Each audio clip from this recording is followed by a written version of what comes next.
Hey, everybody, welcome, welcome. I am waiting for YouTube to catch up to us. Okay, according to this, I am live.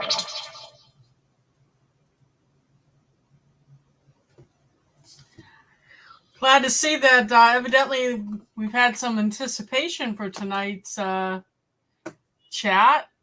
Don't forget to put the thumbs up if you don't mind. I'm going to turn off all my dingers over here.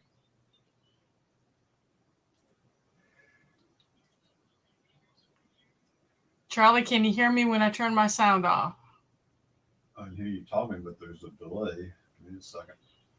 All right. I heard that. All right. Okay.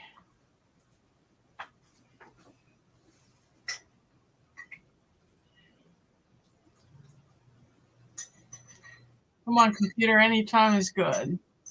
All right, welcome everybody. I am now in full functioning mode here. Adrian, Mike, Dark Lord, and David Gray, my regulars. Thank you so much for coming tonight. So this has been the long anticipated Herb Chat 2. I have a feeling we'll have an Herb Chat 3. I've done quite a bit of research. And unless we want to sit here until the wee hours of the morning, I'm not going to be able to get through everything I've found. But hey, Suzanne, welcome. I actually figured out how to do a slideshow. I'm very proud of myself. Duval, hey, what's up, girl? Thank you for coming in. And so in a little bit, when I get talking here, I'm going to try to do a slideshow along with my lecture. So we'll be amused, or at least we'll be pleased that I'm able to throw things up here. So I want to thank you all for coming in. Don't forget to do the thumbs up for me. And we've got 8 people in here. Charlie, you got your ears on? You want to say hello to everyone? Hey. He goes, hey, he's not going to type in here. He's supposed to be moderating. He's not moderating. I'm checking the weather. He's checking the weather. We just had one heck of a thunderstorm. The first bit of rain we've had in how long? 10 days? We've been having heat indices over 100 degrees, and plants were ready for a good soak. We got it. The power went out. I'm like, oh, please don't stay out. Well, I've got to go live, right? So how is everybody tonight? What is everyone doing since the last broadcast? Let's catch up. Hopefully you've been watching my videos. Did you see the load of squash we picked last night? Just Jason, and welcome. Some of you know I'm participating in Homestead Aquarius challenge. It's a competition. He's got several teams of homesteaders who are growing food and weighing it. We only grow for 2 people, and we share with our refugees. So 98 pounds of squash is going to be a challenge. I have no more room already in my freezers. So I'm wondering if I can dehydrate this stuff. Is canned squash any good? Is it safe? It's a whole lot of squash. The picture on that video, that's a wheelbarrow full of squash. 98 pounds.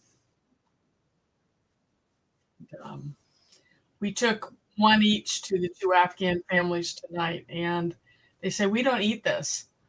And I said, okay, we'll take it home. They went, no, leave it. We'll try it. It's a whole lot of squash. So Suzanne says, thunderstorms rolling through, flash flood warning. It's okay, Suzanne. We just had a gully wash or 2 here. High winds, lightning, all sorts of accidents out So, what are you all doing in your gardens? Be shy. David, what you been harvesting?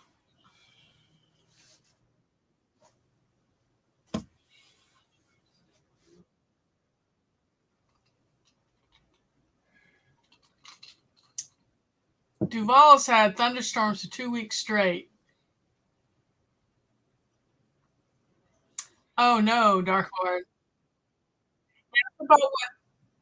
That's about what it was here. We've had kind of a mini drought.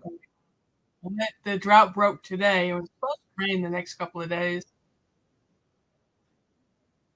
Yeah, that's amazing. Yeah, tomatoes mostly. Yeah, our tomatoes about burned out. Squirrel girl, how you doing in Canada? Our onions are done. Our tomatoes are done. Trying corns and pumpkins again. We're about to start. I don't start planning my fall stuff until mid to late August, mostly because I'm doing bok choy, wong bok, greens. Um, Tiffany, welcome, welcome. David, would potatoes do well in the fall? We missed out on planting potatoes here this spring. Charlie, you want to do some potatoes? Fall potatoes? What? Blueberries starting to ripen. Our blueberries have passed. Do you have time for potatoes for fall? Did you get any type of harvest? I forget how long it takes for potatoes to produce. Anyone know?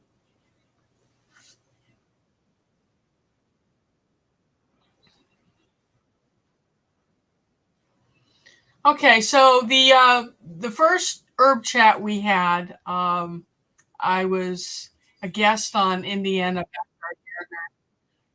um, on her channel. And, Adrian, do you have a link uh, to that chat? To the first lecture, lecture one?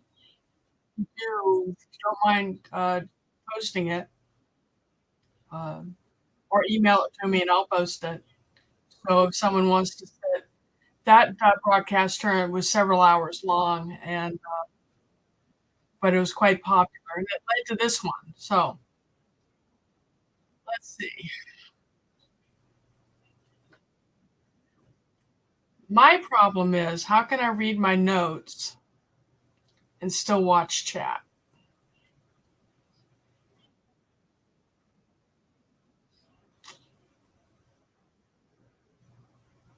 80 to 100 days to grow potatoes. So if our first frost is mid-November, that's 30, 60, 90. Charlie, if you're going to do potatoes, we need to do it this weekend. Okay. Thank you, Dark Lord. All right. I guess I really don't need to look at my own face while I talk, do I? Just need to see chat. I want to look at myself anyway, right?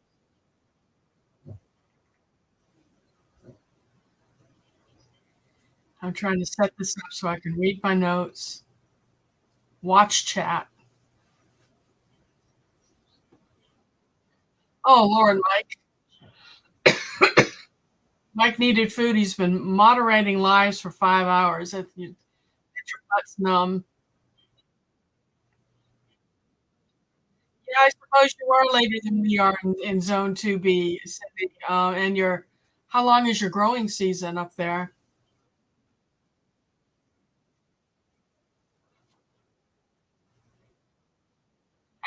Have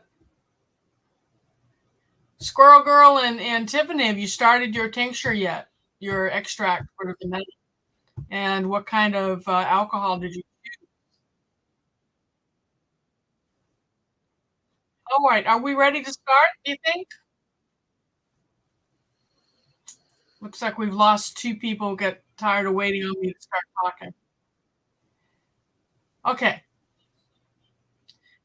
so first thing I need to say is my disclaimer. I'm not a doctor.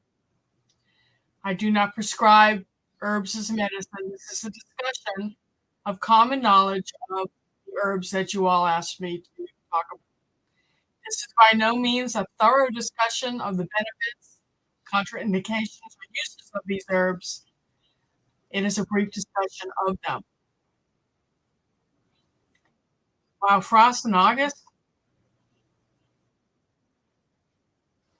Hey, Adrienne, I guess you may have stepped away. I was asking if you had a link to the first herb discussion that I was your guest.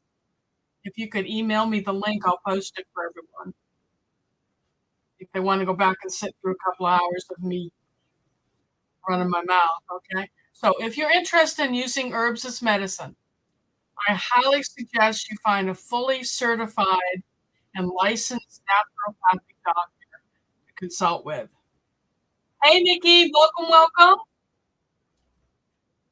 Okay, so you need to be aware that the titles traditional naturopath and naturopathic doctor or naturopathic physician are not interchangeable. Okay, a licensed naturopathic doctor, ND/NMP, is a primary care physician, a real MD, who is trained to diagnose and prescribe, while a traditional naturopath is not able to do either. Everyone get that? Yeah, if you want to share this broadcast, that would help me out a lot. Thanks. So personally, I have studied this topic academically, and I actually earned a certificate in herbal medicine from the Chestnut School of Herbal Medicine, but that's not the first bit of studies I did. I was a research assistant at Auburn University in the College of Agriculture back in the 80s, since when I started dabbling in this stuff. But the course that I have taken, it was just an introductory course, and I've got a whole lot to learn. Okay? Also, if you are pregnant or nursing, do not use herbs as medicine without talking to your doctor. I'm totally serious about that. Okay? All right.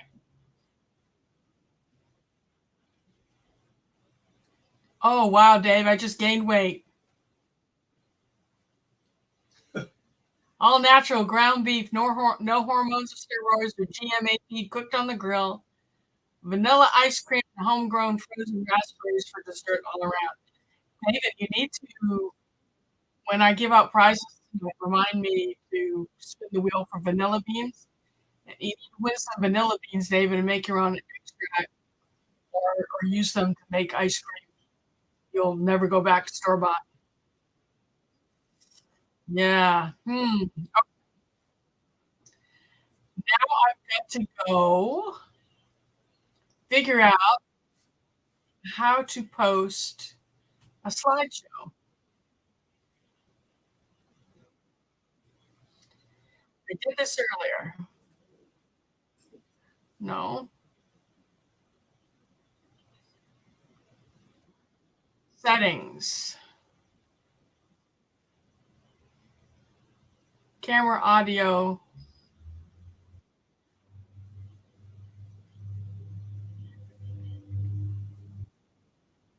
Pardon me while I try to get back to where I was when I figured this out. It's funny.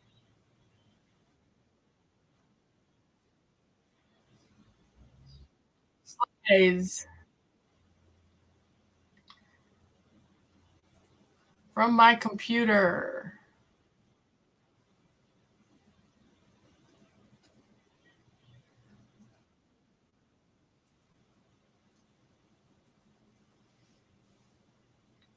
Oh, heck.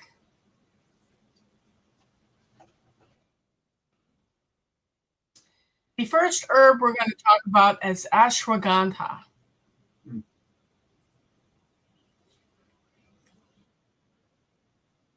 Invalid file type, so I guess I didn't figure this out. I've got all these pictures together to share with you all. And it's not going to show me.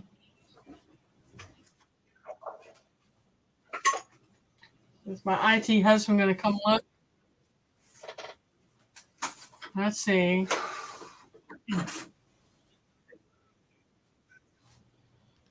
Present slides.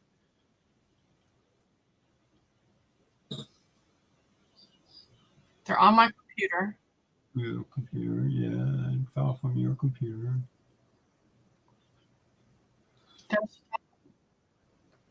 Herb Talk Show, right? Open. Pictures.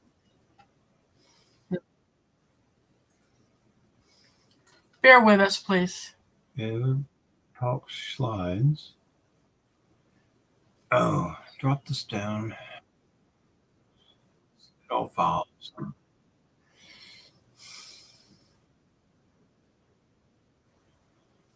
Invalid file type. It evidently only supports certain file types, babe, and JPEG is not one. No JPEGs. You all know what type of file that pictures have to be for StreamYard to actually post them? Thank you, Cindy. Oh, I think it was looking for that Microsoft thing. Should be a way to actually show a picture. Yeah, other people file through their videos. It worked earlier. I don't know why it's not working now. You use vodka for your vanilla beans. That's very good. Okay. Let me search. We're going to see if you can figure it out over there. Charlie's going to go play with the settings. I'm sorry. Boy, I have some nice pictures too. Anyway, ashwagandha. Who knows about ashwagandha?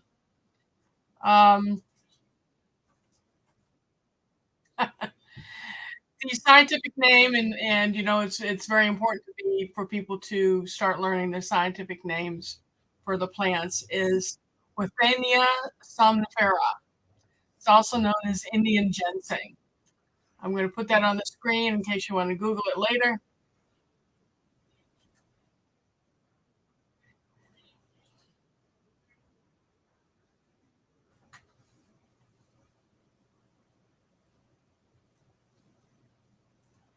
Okay.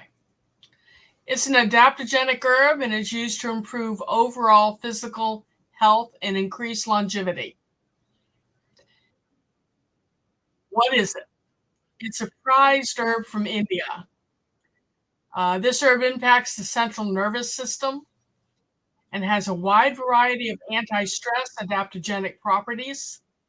It has been used over 3,000 years in Ayurvedic medicine to relieve stress and anxiety. It grows well in dry, arid regions, so it is cultivated in Nepal, China, and Yemen. How's that for a range of environments?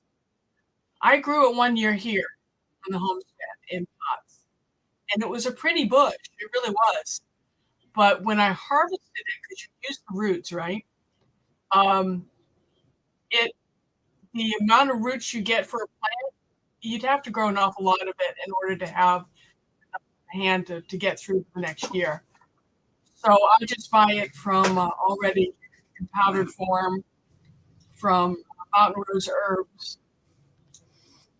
You want to open a picture? Yep. Open a picture of us. Double click on it? Yep. Open a picture. Okay. Hold on, guys. Can you make it bigger? Can I make it bigger? No. Okay. Well, go back to your live chat thing. Close No, this? no. I wouldn't have you open if I wanted you to close. Oh, I hate this. Live chat. Hit share. Share? Okay, we're sharing. Share screen? Yeah.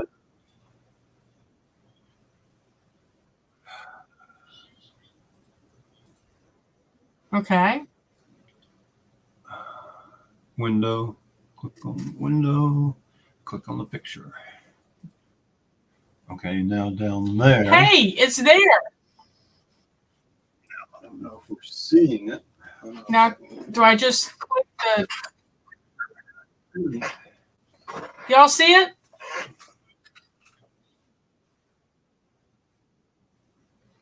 Yeah, it was easy to grow, Adrian, but you would need like 15-foot rows in order to harvest enough to last a year. Y'all see that?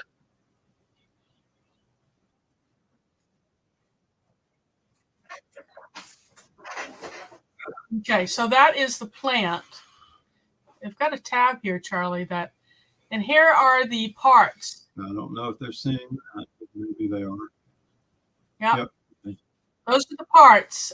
You've got the leaf, you've got the flower, you've got the berries that are harvested, and you've got the roots. And these are all parts that are being used. Okay, so it's a perennial shrub with little white flowers and round orange fruit. And the root is the most commonly used in medicine when it's dried and pulverized. Okay, the fruit is also used in tinctures. And David helped pronounce these things with analytes that you're looking for in powders that can be added to smoothies, oatmeal, juices. There's some ways to use it. Tinctures are popular. What does it do for you? The benefits: memory retention, cognitive function. Man, do I need that, huh?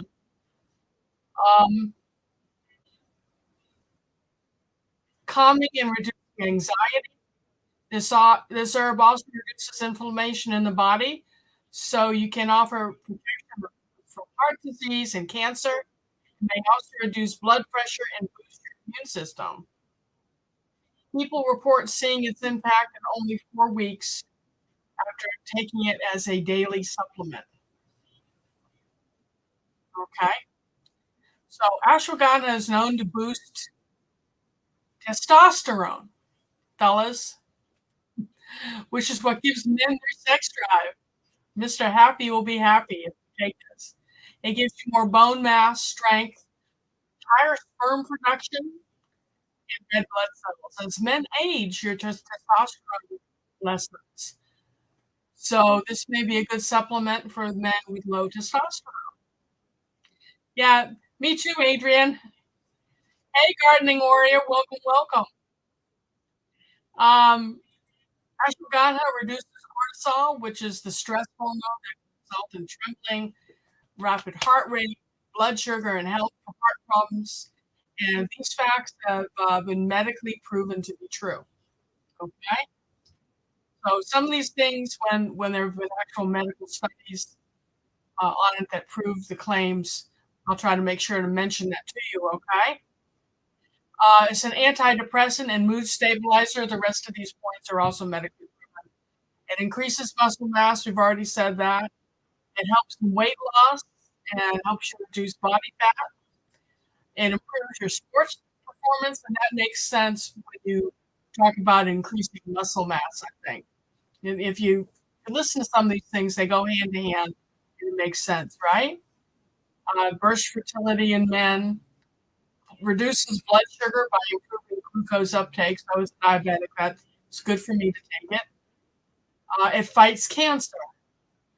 And this has only recently begun to be studied at the academic level, but research is hopeful, and it's helping preventing breast cancer, which we have a bad problem with women in my family with breast cancer. So if that's where it's helping, that's a good thing. It also seems to help fight lung, colon, and brain cancer.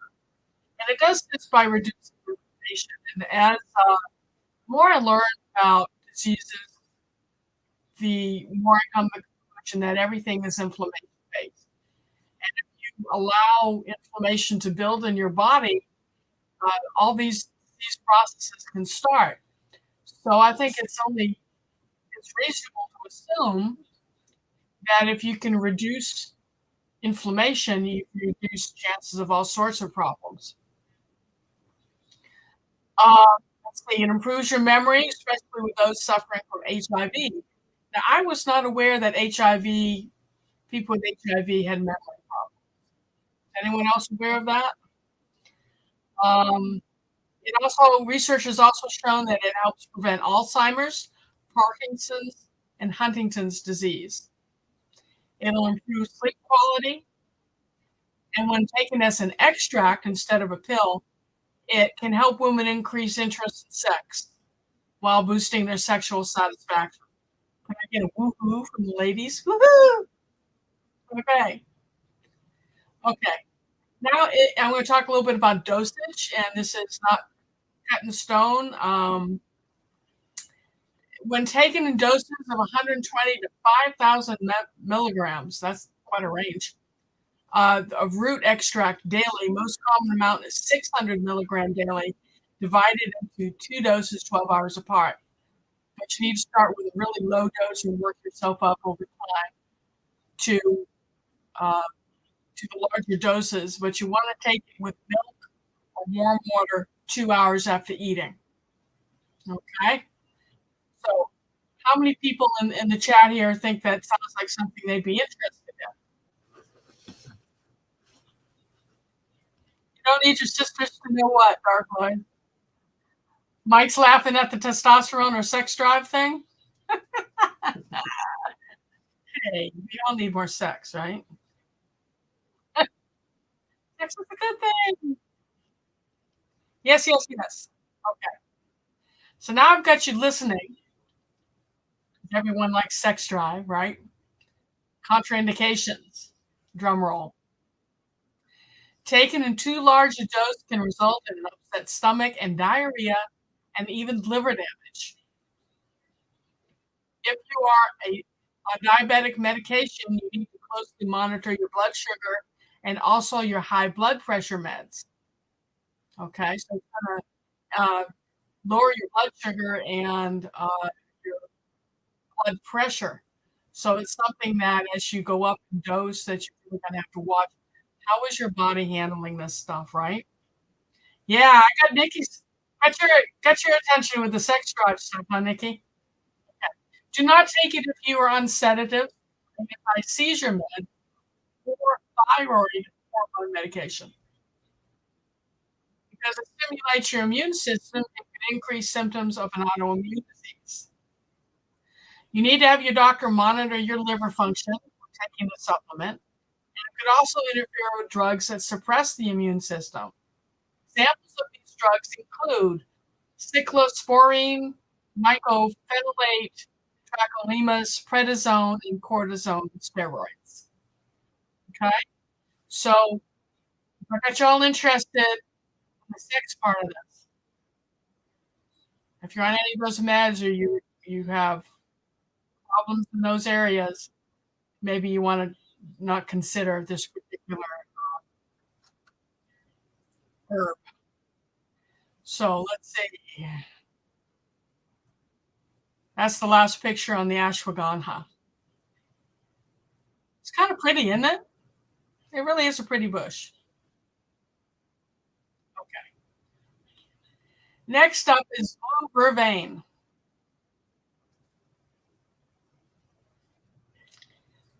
Blue vervain. Isn't that pretty? Is that coming across? Charlie, you're going to have to let me know if this is coming across. Yeah. All right, it's kind of small. Yeah. Oh, well.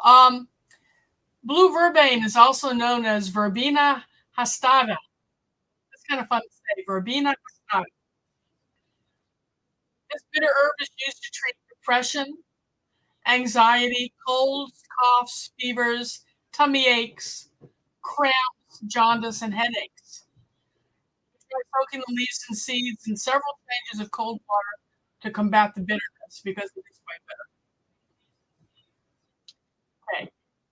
This herb has lilac flowers and spiky leaves, and it's native to Europe and Asia. It's also known as verbena. You see verbena in the stores. Make sure it's verbena before consuming it. Okay? Appearance. I've already described the tree. You see it in the picture, right? So how do you use it? You pour 1 cup of boiling water over the herb, cover it, and then let it infuse for 10 to 15 minutes. Now, in my other lecture, I talked about different herbs or various herbs require soaking or steeping in hot water for different periods of time for you to be able to benefit from the potency. And this particular herb takes 10 to 15 minutes of soaking. Then you strain out the vervain and sweeten it to taste. Add lemon if desired. Medicinal herbalists will tell you to take it 3 times a day. I don't drink that much tea. Boji! Hey, Boji. Did you catch my video on all those Tromboncini squash? You're gonna love it as a prepper. You can store those on your cabinet for at least a year. We have some that we've had a year and it's still good. Anyway, I digress. So you're letting it steep for 10 to 15 minutes before you drink it. The benefits. It is anti-inflammatory, antibacterial, antispasmodic, and analgesic, which is potent. It's used in the treatment of menstrual cramps. Thank God I don't do that anymore. It's a hormone balancer as it promotes estrogen and progesterone receptor binding. Intense food cravings that are often associated with the menstrual cycle combated by blue vervain. What was muffle like underwater? People use vervain to relieve anxiety and depression, aches and pains, sleep issues. It reduces your cancer risk by inhibiting growth. It boosts your heart health. It fights inflammation internally and externally. It reduces stress, relieves migraines. Adrian, did you say that you get migraines?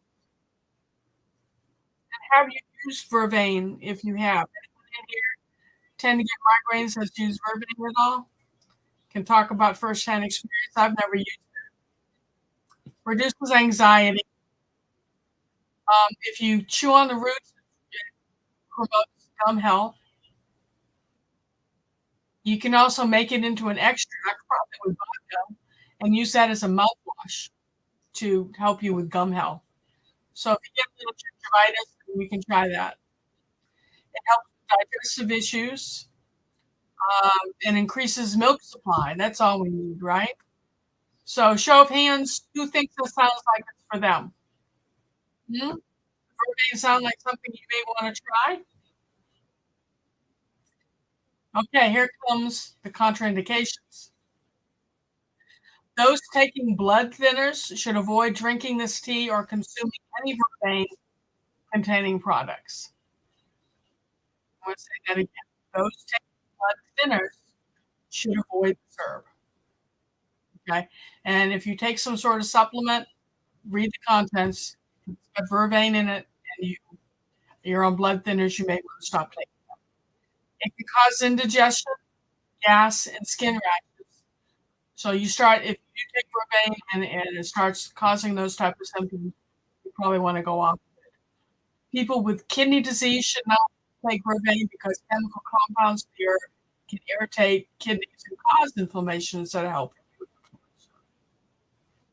Dark Lord, your legs are whiskey. How is it spelled?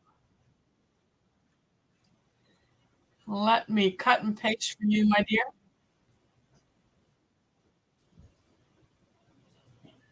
Am I coming across clearly, guys?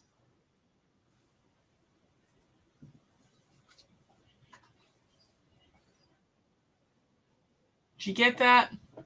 Yeah, I heard that. All right.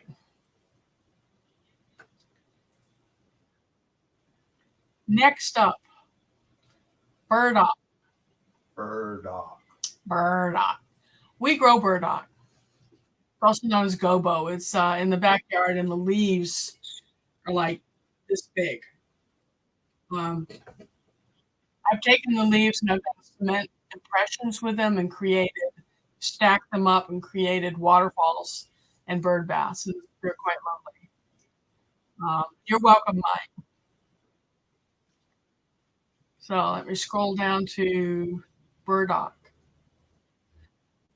And if I sound like do I sound like I'm underwater? Did someone say that?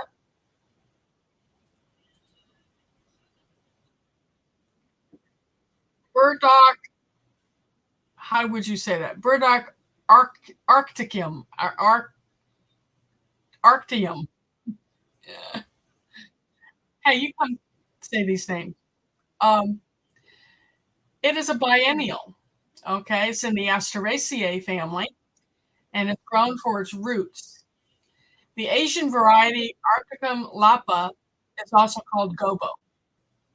Okay, if you are allergic to asters or anything like a daisy and that type of thing, then you probably don't want to try it because it'll touch off those allergies to you. Arstome. I need to have you on, Dark Lord, so you can pronounce these words for me. Oh, Lord. Okay, so it's native to Europe and Asia.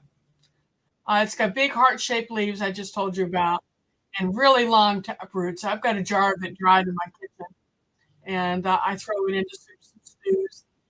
You can use it like with carrots, fresh, you peel it and chop it into salads. Fur baby, this is Stinker. Yeah, she's a stinker. Okay, so I digress. Thank you. Use it as a tea a couple of times a day. Use its roots in cookies, stews, slice it fresh in the salad. I already said that. Um, the simplest way to prepare and enjoy burdock root is oven roasted. Burdock chips, those are like potato chips. You make them the same way you would beet chips and carrot chips. You can put it in soup. The Japanese make what they call gobo soup with it. You can pound the burdock root with sesame seeds and use it as a sauce. Yamagobo, which is pickled burdock root, I have that in the refrigerator too.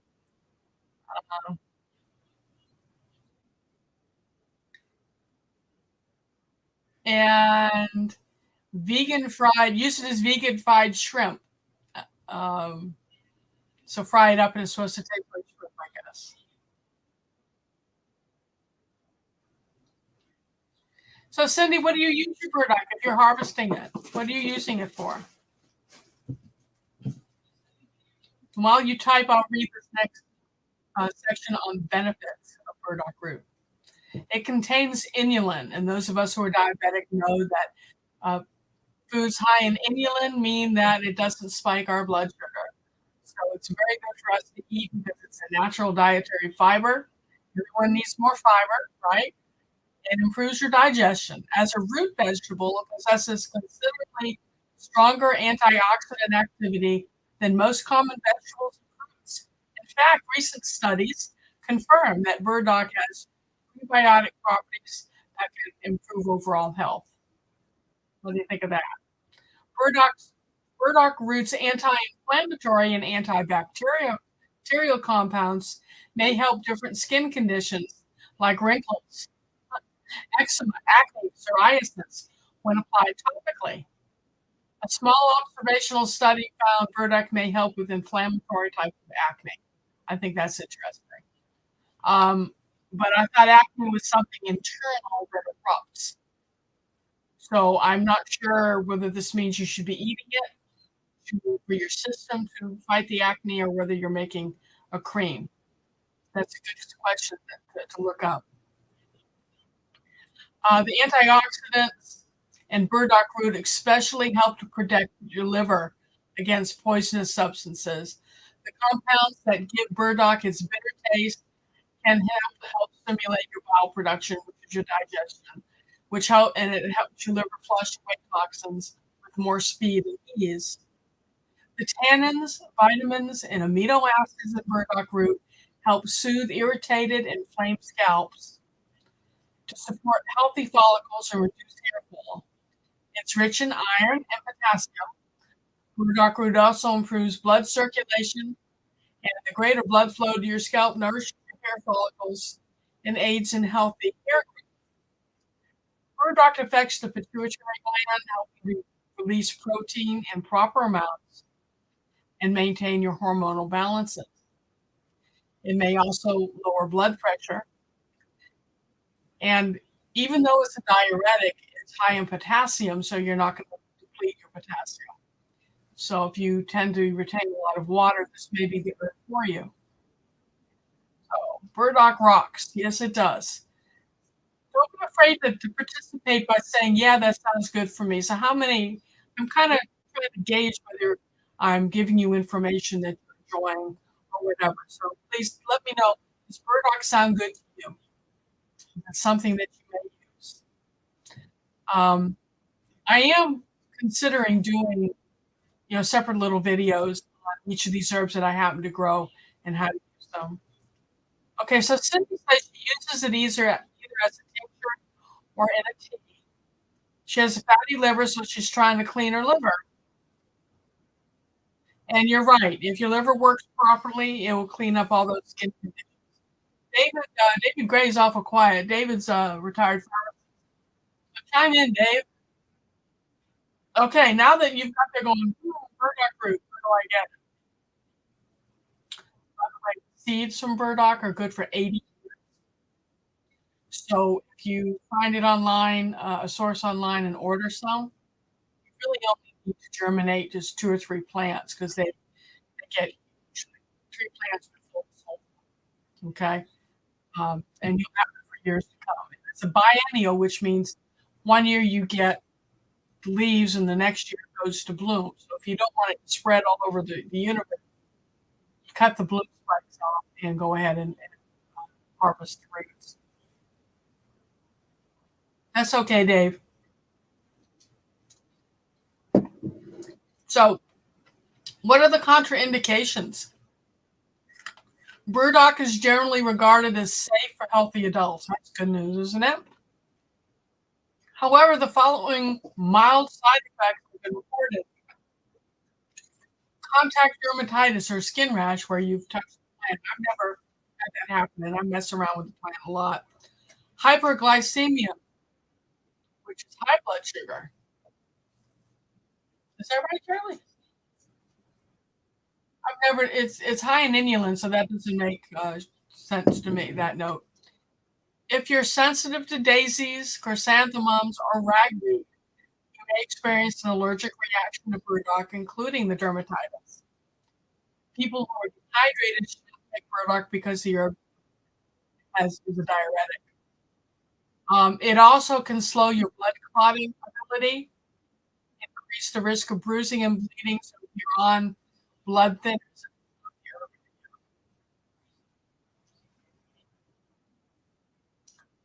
Okay.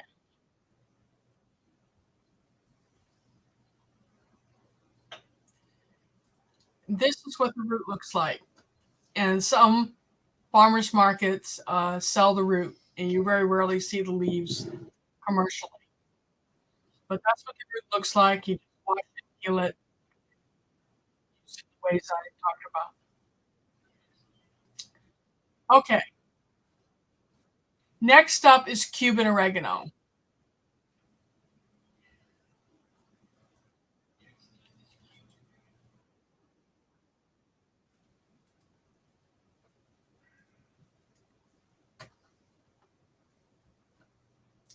Cuban oregano.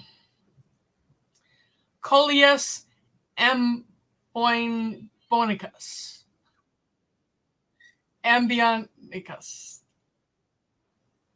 Just call it Cuban oregano. Here's a picture of me in my first harvest here in Georgia. I've lost weight since then, but that was just part of the harvest. long as I am tall. Uh, and when I picked it, I dried it and I ground it up with kosher salt and put it to work and asked everyone to use it and let me know what they thought of it. And, you know, I don't eat pork, but person after person came to me and said it was the best tasting rub on pork roast or pork chops. So that was a hit with my guinea pigs that I work with. I'm always trying things out. This is what the plant actually looks like. How many of you have actually seen this? It's a succulent. Okay. Okay. Cuban oregano is commonly known by many other names, including Mexican mint, Spanish thyme, Indian borage, Caribbean oregano, broadleaf thyme. It's actually a member of the mint family. It's often found in local cuisines in Cuba, India, and the Philippines, the West Indies, which includes Haiti, Puerto Rico, and the smaller islands.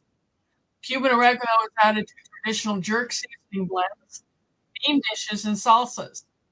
The succulent herb has been used in Ayurvedic practices for centuries in India and throughout Indonesia. It is prescribed as an expectorant, anti-inflammatory, and induces sweating, so it relieves your fever, and it's used as a diuretic. The origins of Cuban oregano may be traced using its scientific name, Plectranthus ambionicus. Yes, I'm going to cut and paste that for you.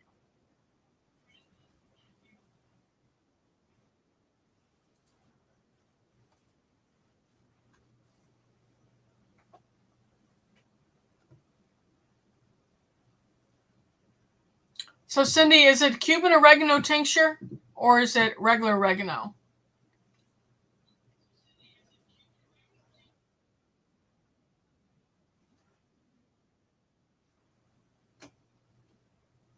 Cindy's saying that she gets really bad heartburn with oregano tincture. The Latin name of this species, Ambonicus, may refer to Ambon, a small but fertile mountainous island in Indonesia. Cuttings were likely spread to Africa, West Indies, and Latin America and propagated by Spanish explorers and travelers. There is a dispute regarding its origin. Some claim Cuban oregano is native to Eastern Africa. Despite the claims, Cuban oregano has existed in the coastal regions of the countries surrounding the Indian Ocean for centuries. As a hardy plant, Cuban oregano grows well in USDA zones 10 and 11. It's perennial down in South Florida where we live and get quite out of hand. Here in Georgia, as you see from that first picture, it does quite well. And what I do every fall is I'll take a shovel and lift it out of the ground and I just throw it in an empty tray, throw it under the edge of the greenhouse. And by spring, you may only have, stems and an occasional the leaves go from being like this big. And this is a cutting I took to show everybody. This is Cuban oregano. The smell is great.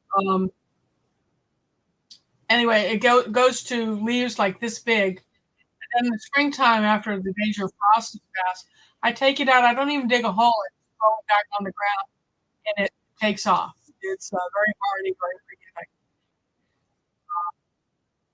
Okay.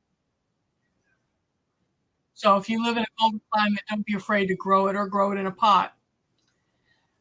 Cuban oregano is a hardy, succulent herb. It doesn't need much care at all.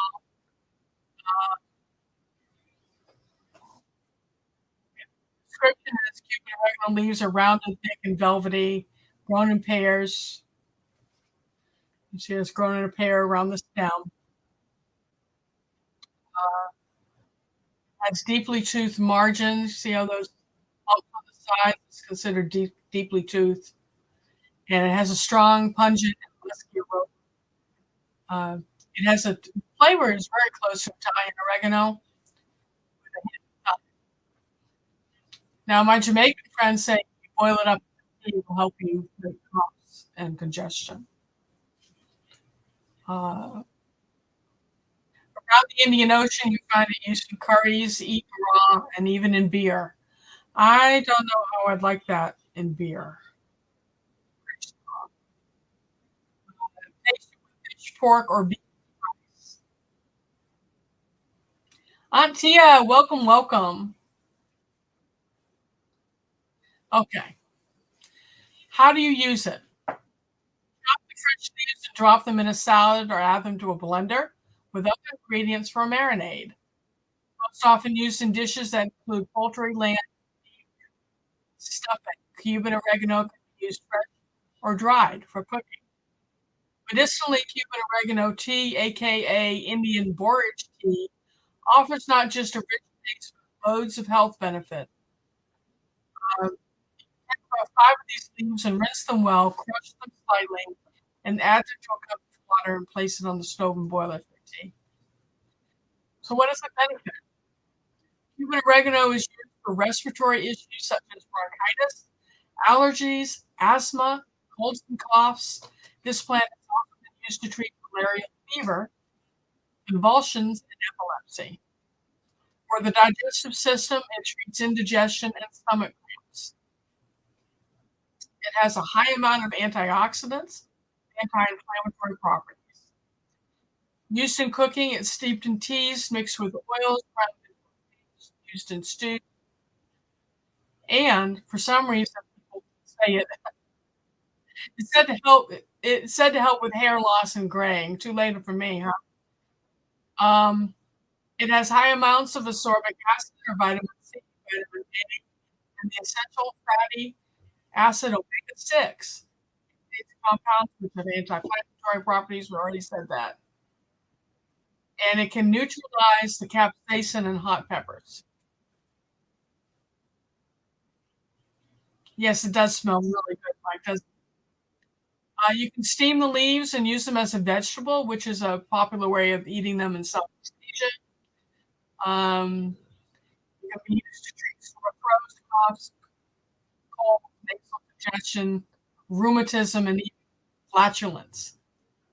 So I needed it when I was drinking that mushroom coffee, if you caught that video.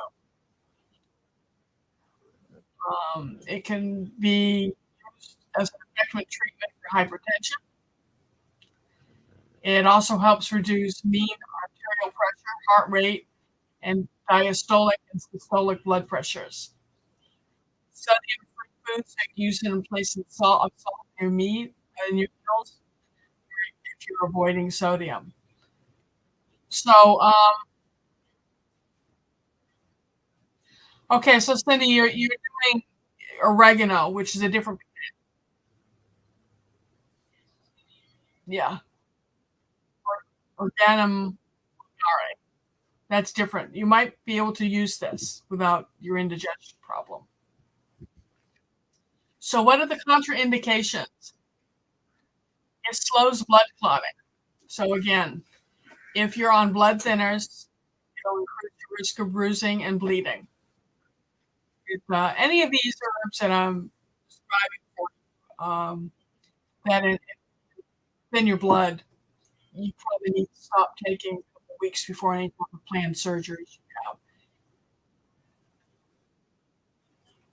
Okay. Everyone's still awake? Am I going too fast? Feedback, feedback. I'm looking for feedback.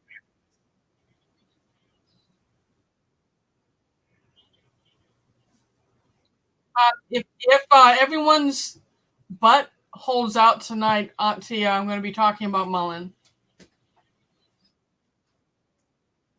All right. Anyone guess what this is?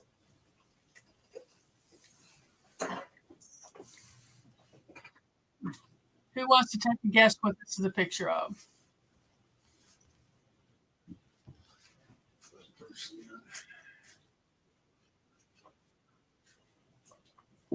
Anyone?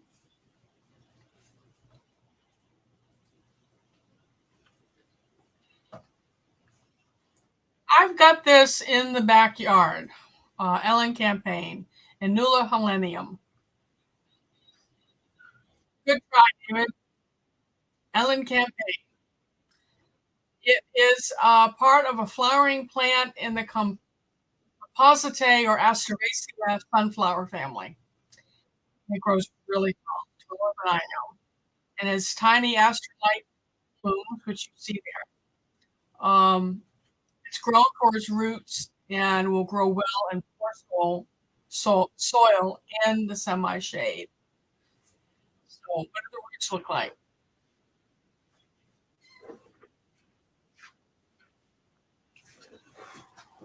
Those are the roots. It's native to Europe and Northern Asia, and is considered a perennial weed. So it comes up every year. I used it one year.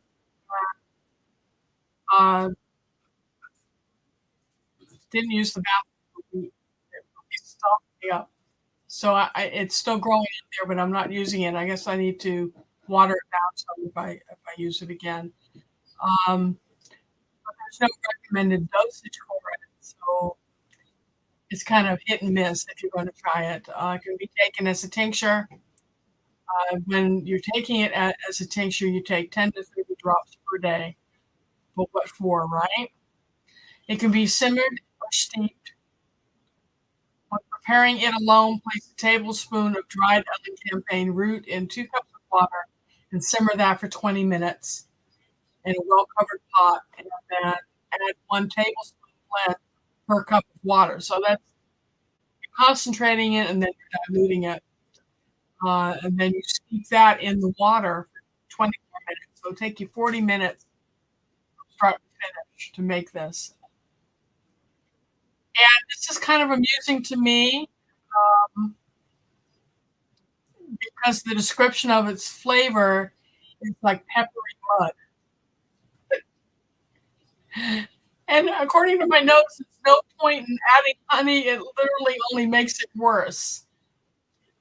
Okay, how many people want to rush out and try this herb? Okay, what are its benefits? Darkler's making a hot toddy. Oh, make me one. For your coughing, you need some of this. Okay, elecampane root is an herbal supplement used in traditional Chinese medicine. Available medical research suggests it is a potent antioxidant, an anti-inflammatory, and even potential anti-cancer disease. It also may benefit respiratory health and suppress coughing. Elecampane root is used to make the medicine, and it's used to treat lung diseases, including asthma, bronchitis, whooping cough, and coughing, especially coughing caused by tuberculosis. It's expectorant, it helps loosen your phlegm, so it can be coughed up more easily. What does it do for your lungs? It is warming. It is indicated for wet, persistent infections. While elecampane helps remove layers of hardened infected mucosa of the lungs, it allows for the secretion of a new layer of thin, clear mucus, which is rich in immune factors. It can be used to treat asthma and emphysema. So again, it can be an invasive weed. So if you start some seed of this herb, put it like in a corner of your garden or corner of your property. I've got it in, I wouldn't say full shade, but pretty shady spot, and it's come back every year. So what are the contraindications? What's in the dirt? Hey, Stacy, how's it going, man? Contraindications for this can cause hypersensitivity with those people with existing allergy to plants in the Asteraceae family. So ragweed, daisies, these type of things. It can irritate mucous membranes and cause contact dermatitis. Again, I didn't have any of those issues when I was using it. Do not take it if you're pregnant, breastfeeding, or a child, or if you have severe kidney disease. Okay, so if you're on dialysis, this is not for you. It's a sedative, so it interacts with antidepressants in a negative way. It causes sleepiness and slow breathing. So if you have high blood pressure or low blood pressure, there's some concern that Elencampaign might interfere with blood pressure control. If you have blood pressure problems and use this herb, monitor your blood pressure very carefully. Thank you, Auntie. As you say, it's in your cough syrup. Yeah. Do you take the cough syrup and taste mud?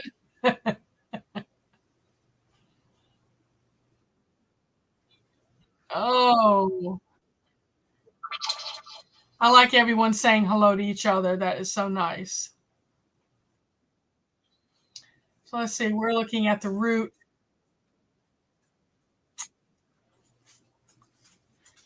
This is the next herb we're going to talk about. Who recognizes this herb?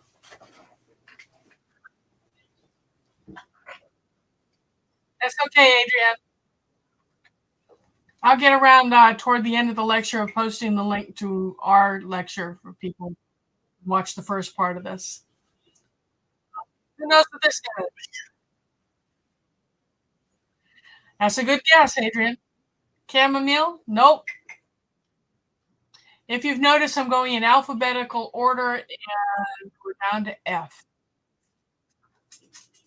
What begins with an F that looks like chamomile?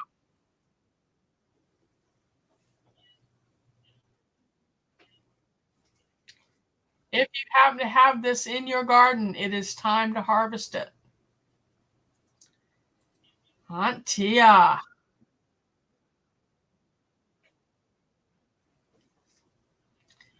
Feverfew is right. Tenacitum parthenium. It is time to harvest the leaves and the flowers, guys. Feverfew, that's right. It also belongs to the Asteraceae family. It's a perennial found in gardens and along roadsides.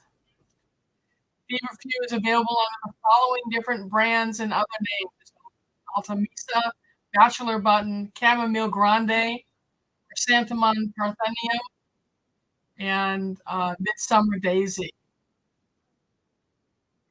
How do you use it? It can be brewed as a tea, taken as a tincture, made into capsules, or used as homemade insect repellent. To air dry it, tie several cut stalks to the bundles and hang them upside down in a dry, dark place for up to a week. Store it in a glass jar. How do you use it? Use 1 tablespoon of the feverfew leaves in a cup of boiling water to make tea and let it steep about 8 minutes. Okay? And it's suggested that you drink this tea every day if you're prone to migraines. Okay, so a little bit every day can keep the migraines away. Sandwiches, you can also use a sandwich with some lettuce leaves to mask the bitter flavor. Now remember, bitters stimulate bile production, which helps you with digestion.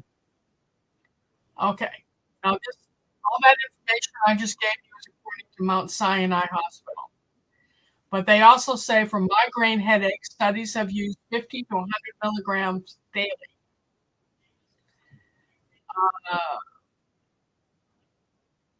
They say some of the supplements may be carbon dioxide extracted. I don't understand how that works.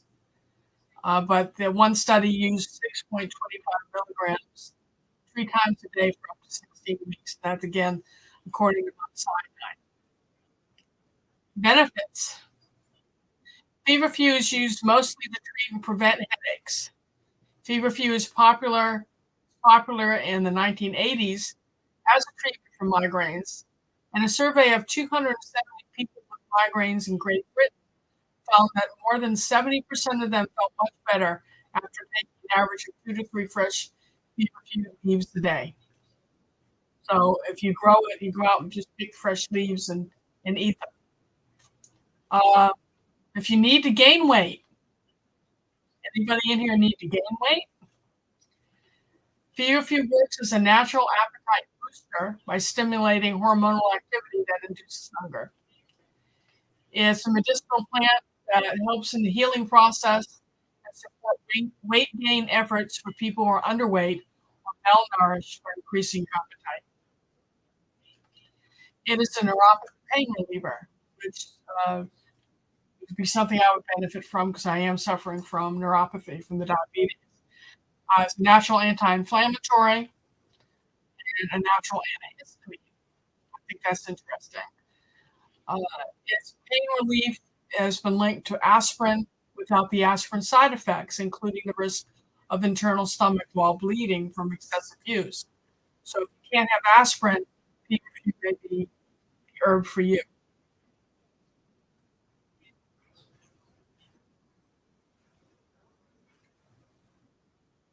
Your daughter needs to gain to make it in the Navy. We'll send her some feverfew supplements. Hey, LP, welcome, welcome. All right. Here's something you may need to know.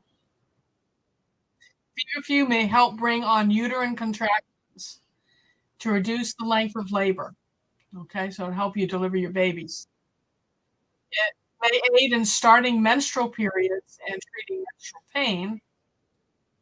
May relieve colitis and soothe insect bites, and may boost appetite by acting as a digestive bitter. Okay, so this sounds pretty good to me, but let's look at the contraindications.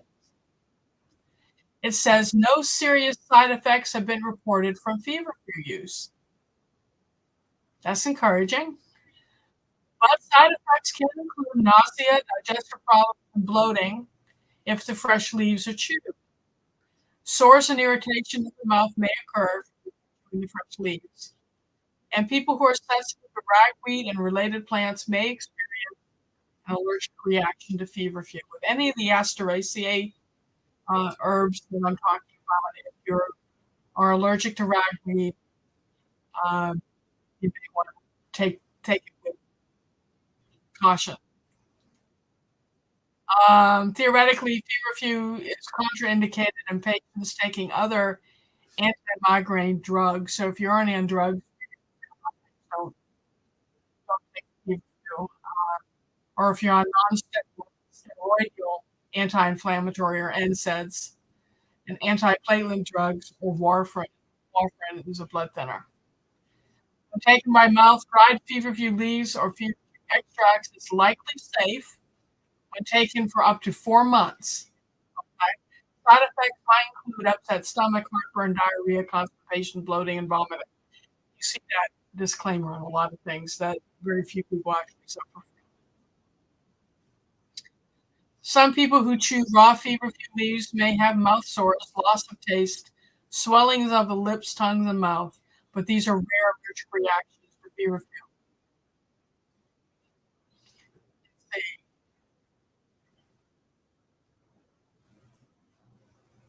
It's pretty, isn't it? Wouldn't that be pretty on a border, sidewalk border? Who knows what this is?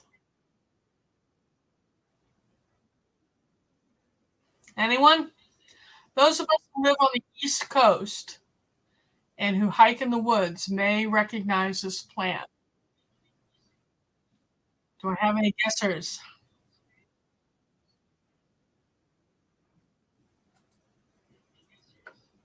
We actually, Charlie, this is what you're growing in the back of that big pot, isn't it?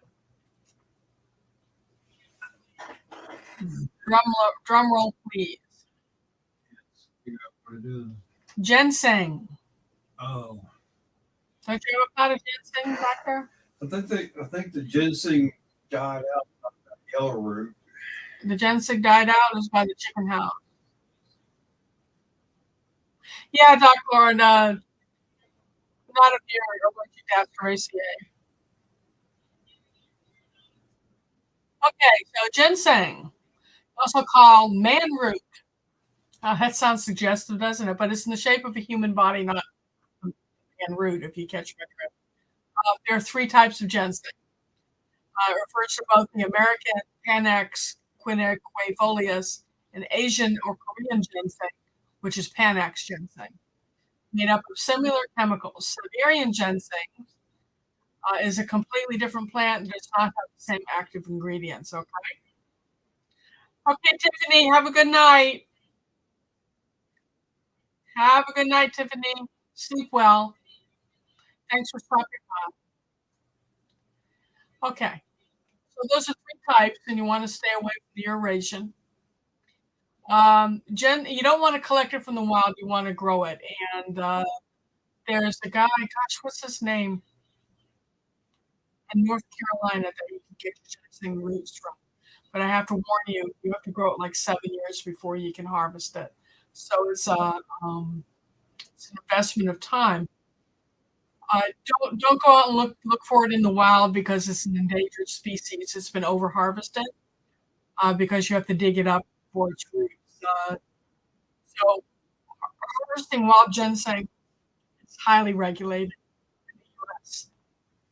and it's illegal in some states. Okay. Good for potency, says Mike. Ginseng tea is one of the easiest and most well-known ways to take ginseng. By making tea, the nutrients which are responsible for the root's health benefits are dissolved in the water. This makes the nutrients much easier for the digestive system to absorb compared to swallowing capsules or eating the dried roots. It can be eaten raw, made into tea, or into various dishes. It can be consumed as a powder, capsule, or in oil. I will have to tell you, I can't take it. It gives me a headache. You can put it into chicken soup, chew on slices, milk, and make an alcohol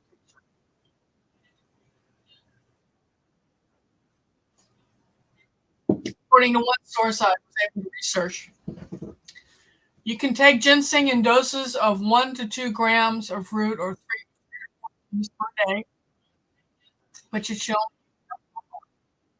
doing it daily. How much to take and how long to take it can vary depending upon what it's being used for.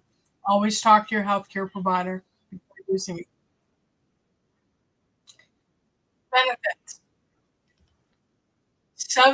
These are 7 evidence-based health benefits, which means actual medical studies have been done on this.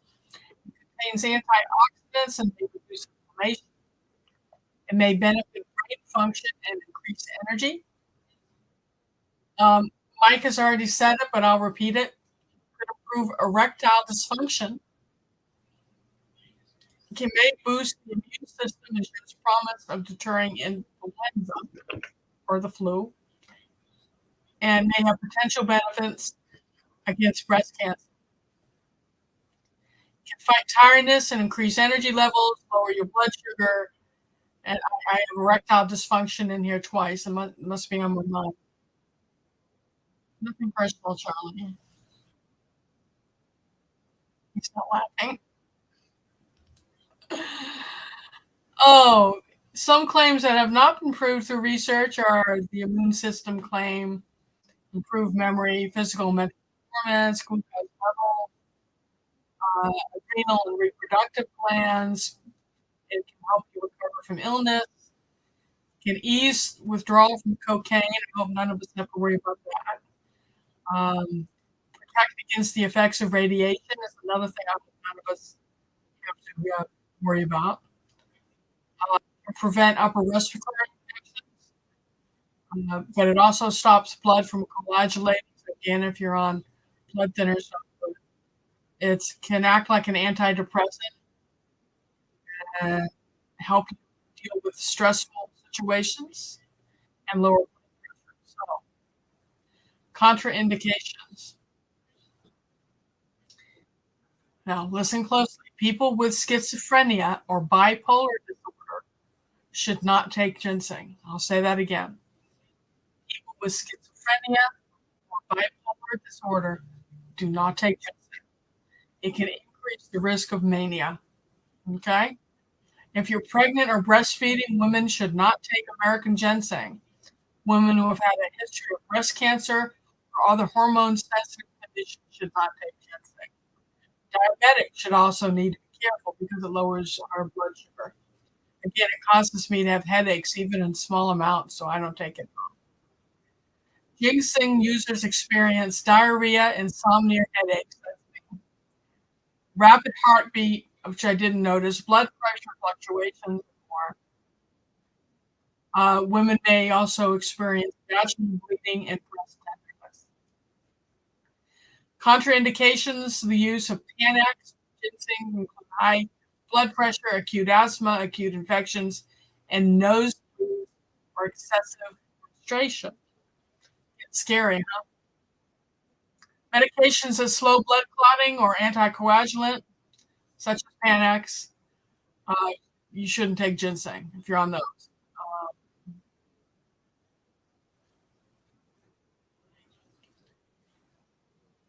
I've already read that. Women may also experience swollen breasts and vaginal bleeding. That's all we need.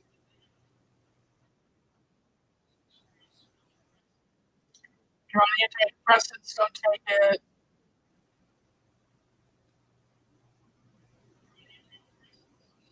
A lot of repeated information in here. I'm sorry, let me scroll. All right. So what did I show you? I showed you the actual plant. It's a pretty plant. That's what the roots look like when you're harvesting.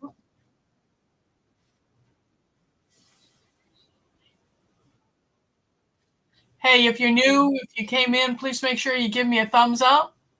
Leave a comment.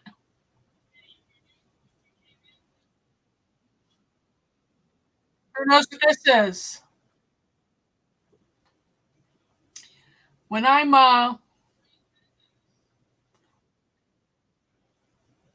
giving my tours in the backyard, I've got some that's growing in it was an old soft drink chest where you used to put Coca-Cola in the ice.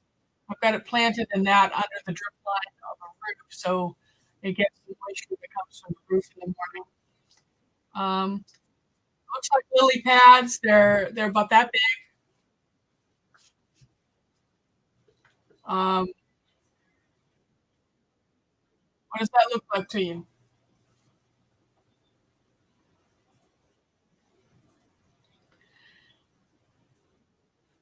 Come on, Lisa, cut and paste the name of this thing.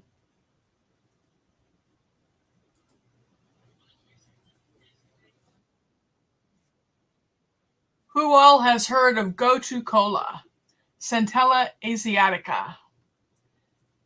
So one of the things I'm just going to tell you off the top of my head is it's supposed to help with memory.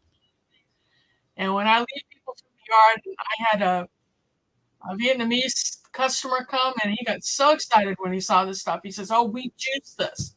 We put this in stir fries. We put this in salads. I don't particularly like the flavor for salad." But he was so excited over. He says, "Mix it with pineapple juice. It's delicious, and it'll help you with memory." And I turned and I looked at him and I said, "You know, I know it helps with memory, but I keep forgetting to eat it." If used to David, what have you found about it? Do you like it? I'll keep talking if you can tell us what your experience is. That would be cool. Okay. So it's an herbaceous weed used to treat many conditions for thousands of years in India, China, Indonesia, and that's the area of the world it's native to. It looks like pennywort, heart-shaped green leaves growing like a ground cover. Did it help you, David? In what way did it help you? You can also make an ointment of it and spread it on stretch marks or cuts. It helps fight scarring. Okay. And all you need is 1% Gotu extract to the affected areas several times a day. Already talked about making salad, or you can steep them as a tea. And you can buy Gotu supplements in the form of capsules, tablets, and tinctures. David says he thinks it improves blood flow to the brain. It might, Dave. Oh, that's Gotu. Oh, ginkgo biloba. I think ginkgo helps with eyesight, doesn't it? Someone want to Google that real quick? You can make a pot of Gotu tea by adding 1 teaspoon of dried leaves to 3 teaspoons of fresh leaves to the teapot, and you let that infuse for 10 minutes.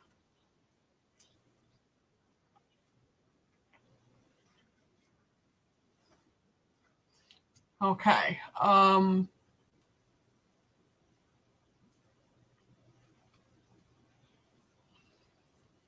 It has compounds such as triterpenoid saponins, which is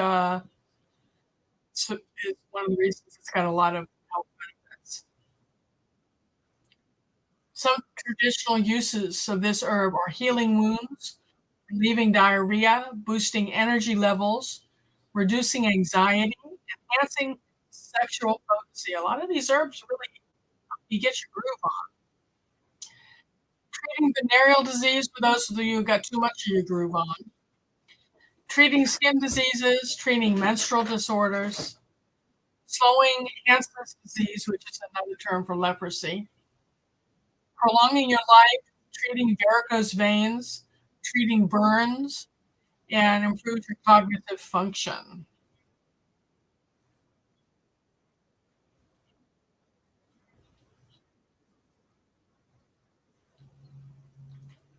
Okay. Chronic inflammation of the brain is now thought to be an underlying cause of depression, and human studies gotu-kola increase calmness, contentness, and alertness, and reduce symptoms of anxiety and depression. So if you're prone to anxiety and depression, gotu-kola may help you. But what are the contraindications?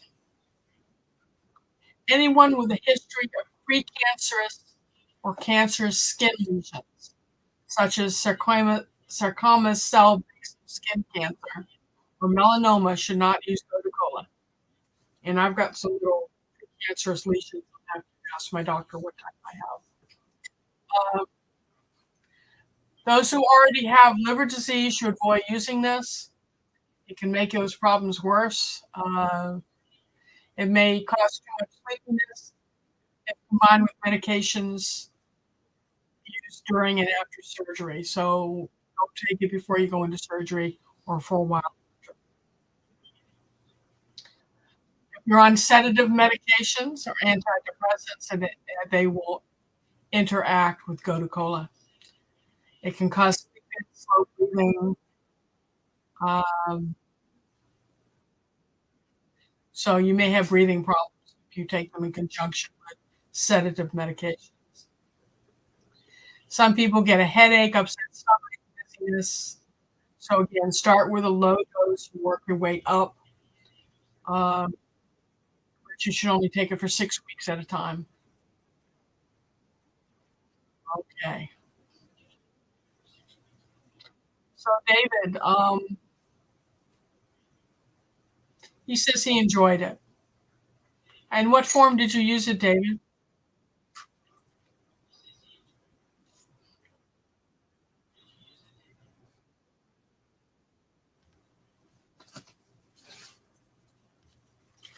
Charlie went out and picked this for me to show you guys. Any guesses?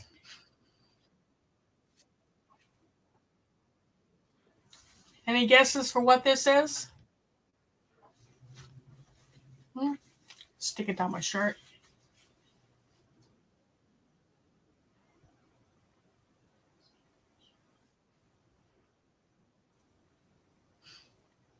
There it is in the garden.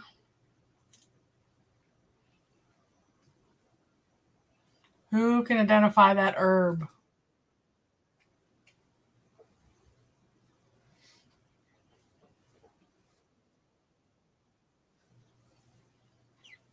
I have dried that and given it away. Not yet, Dark Lord.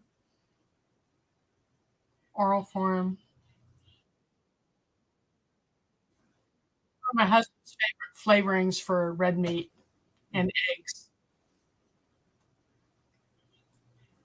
Horseradish. Who here has grown horseradish? This herbaceous perennial of the brassica family. And it's native to Southeastern Europe. Somebody click on this link I'm giving you. Let me know if it works, please.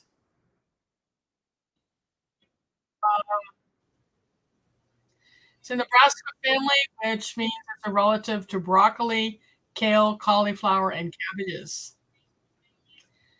It has long taproot. That's the way you're used to seeing it in stores, is in the root form.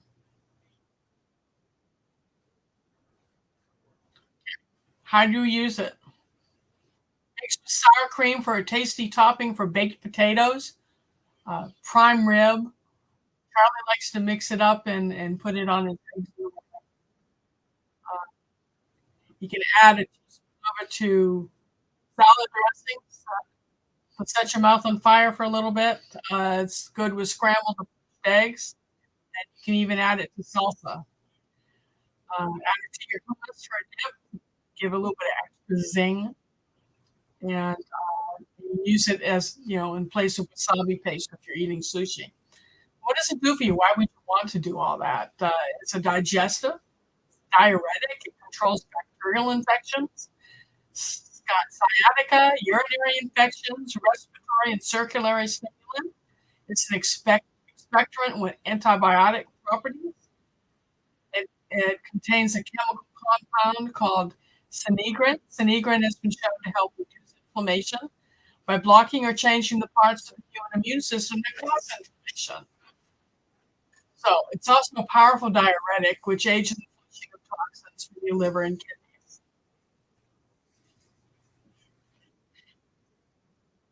Yeah, I tried growing wasabi myself, and it wouldn't do. But you're saying most of it wasabi sold in the stores is actually horseradish with green dye. Lovely.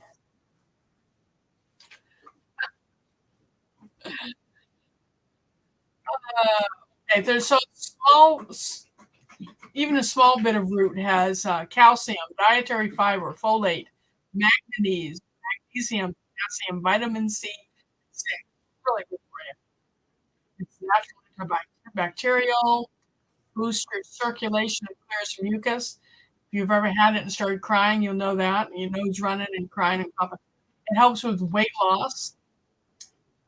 Speeds up your metabolism, helps with digestion, supports your immunity. It has anti-cancer properties. So you can tell us what kind of cancer here.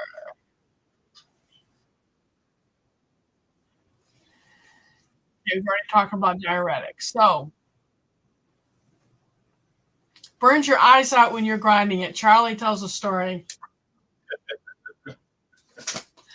And he grew up on a farm, right? He was the baby, so he got stuck at home with mom when his brother and sister went off to school and stuck in the kitchen with her processing things. And one year they grew horseradish.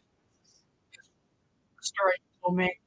And they started grinding it up in the kitchen and were almost on their hands and knees crawling out of the house.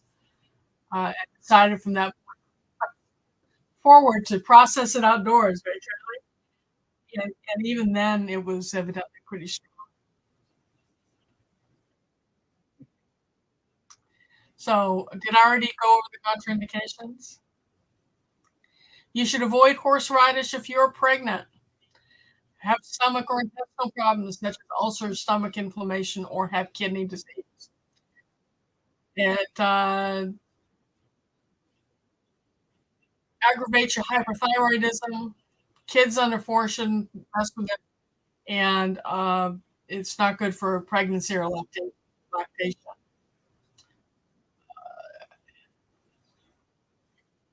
All right, this next one. Okay, we've been on an hour and a half. You want to keep going?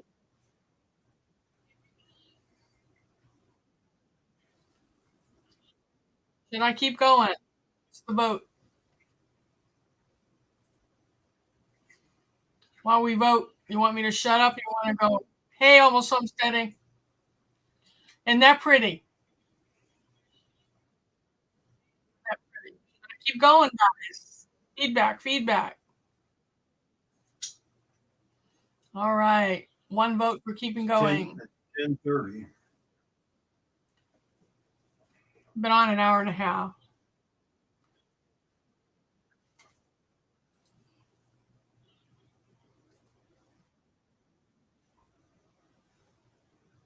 Aunt Tia says, go, go, go. This is marshmallow.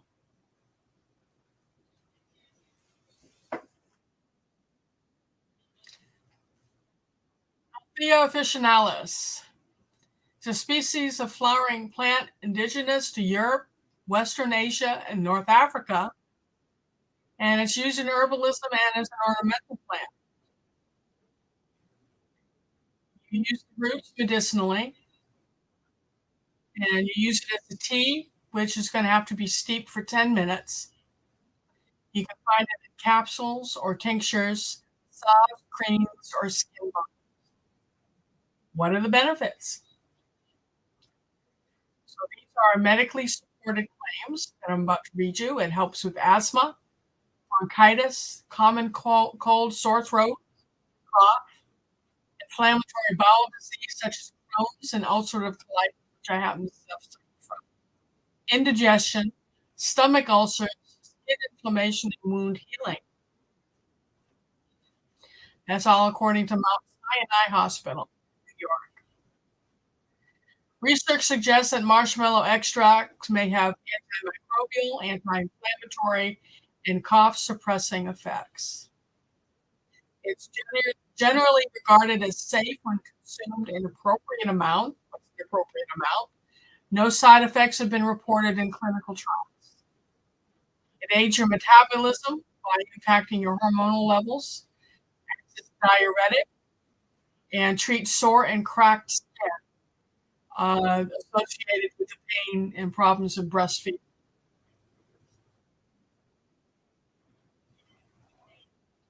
So what are the contraindications? There are some reports of allergic reactions, and it can interact with certain drugs. For instance, it should not be taken if you're lithium or diabetes drugs. It brings your blood sugar down. Or drugs that act as diuretics or blood pressure medications. If you have a bleeding disorder, this can increase your risk of bleeding. Don't take it for a week before or after surgery because your blood will be slower to clot. So this says stop taking it 2 weeks before scheduled surgery. It can also coat your stomach and interfere with absorption of other medications. Do not use it if you're pregnant or breastfeeding. Here's one that you asked for that I really wasn't aware of. Who knows what this is? It's pretty.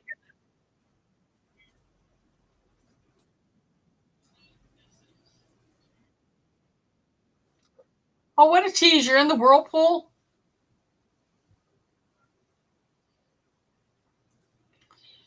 I have a hot tub out back.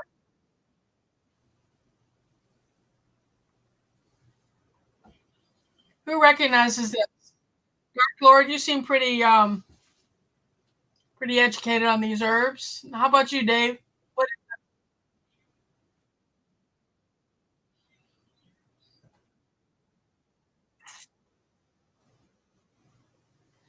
Thank you, Nikki. Thanks for stopping in.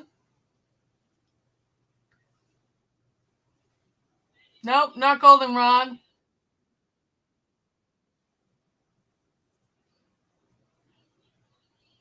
It's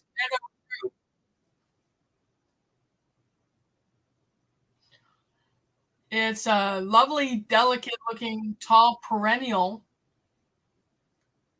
in the buttercup family.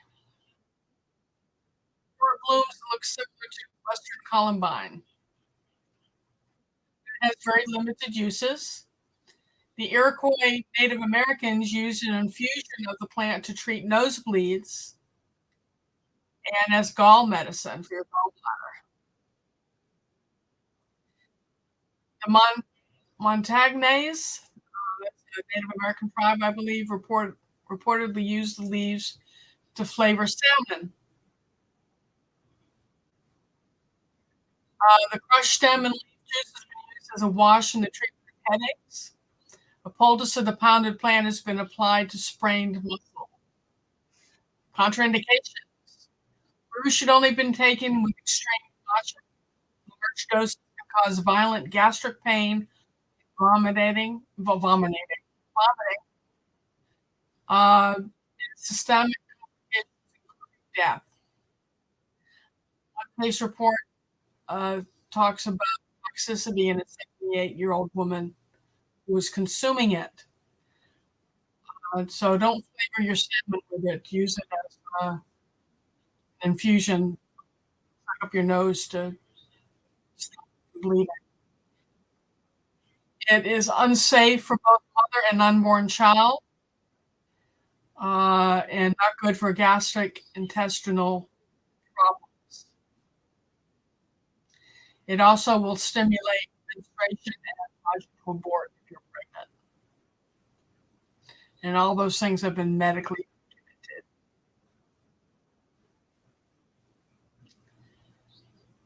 What have you had 2 years and started using it? What did you just start using, Duval? Oh, your hot tub? Sat there for 2 years.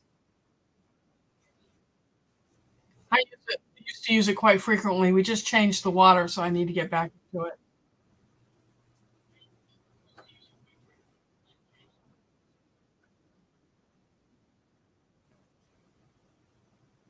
That is the Meadow Rue. This is Meadow Sweet.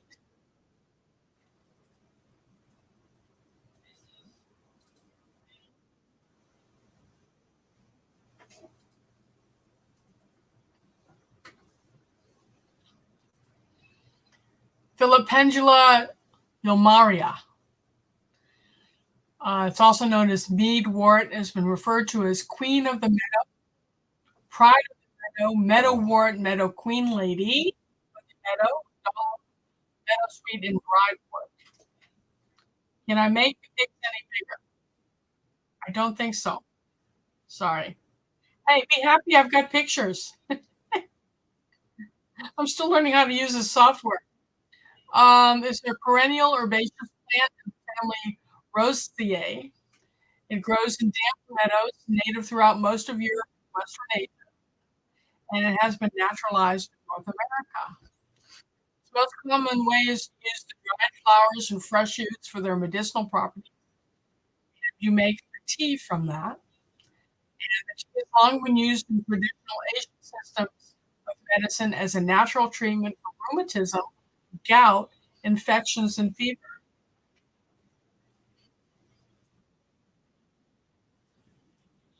I think the top right, there's an option to make it bigger, right by the 100%.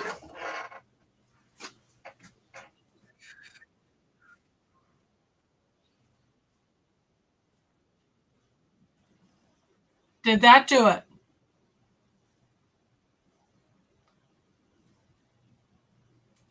Feedback. Really? You're not even on the page. Okay.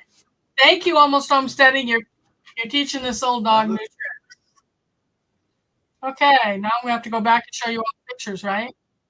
Okay. So typically you use it as a tea made from the flowers, and it kind of reminiscent of hay in flavor. Hay, almond, and vanilla. That sounds kind of nice. The leaves contain a delicious watermelon flavor, but this is masked by a strong antiseptic flavor. So antiseptic watermelon. I don't know how to make meadow sweet tea. You combine 2 grams or 1 tablespoon of dried flowers for every cup of boiling water, and you let that steep for 15 minutes. Strain it. You can drink that 1 to 3 times a day. So what is it going to do for you? Meadow Sweet is used for cold, bronchitis, upset stomach, heartburn, peptic ulcer disease, and joint disorders, including gout. I have gout, so maybe I should try some of this. It's also used to increase urine output, but I'm diabetic and I pee a lot anyway. Kills germs in the urine of people with bladder infections. Meadow Sweet is also an effective anti-inflammatory herb containing the chemical constituent salicylic acid, which is the forerunner and discovery of aspirin. Used as a tea or tincture, it can support inflammatory pain management and it can cool fevers in children and adults. Yes, thank you, Almost Homesteading. Okay, so you say you need this herb. Let's look at the contraindications. Contraindications means that what does it interact with could be dangerous to you. Okay, if you're allergic to aspirin, Meadowsweet is not for you because it contains chemicals that are similar in aspirin. So you may be allergic to it and cause lung spasms, which may make your asthma worse. It can cause stomach complaints, including nausea, skin rashes, and tightness, and taken in large amounts for over a long period of time. It may not be safe. So it's one of those take it only if you need it type herb. Too much Meadowsweet can cause blood in your poop, vomiting, ringing in your ears, kidney problems, and other side effects. So Almost Homesteading, keep that in mind. If you're going to try it, Mountain Rose Herbs will have it in small amounts. You can try it. All right. So I'm going to show you another picture of the Meadowsweet.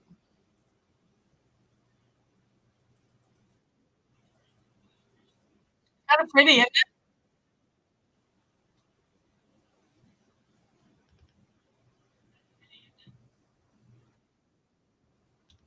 All right, what's this?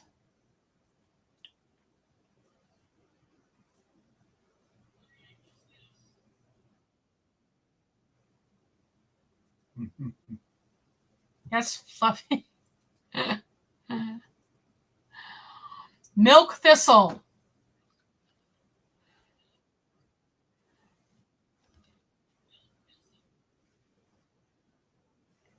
Thistle. Those of us of Scottish heritage should recognize thistle. Saved our ancestors from the Brits. Our tribes ran through the wars that are with thistle in them, and the Brits were too wimpy to follow us in because thistle stings. So, Mike, you say you take that. What do you take it for? And jelly made from it is yum. I have never had thistle jelly. Good for your liver, according to Thea. Okay. So it's various common names, including milk thistle, blessed milk thistle, Marian thistle, Mary thistle, St. Mary's thistle, Mediterranean milk thistle, variegated thistle, and Scottish thistle.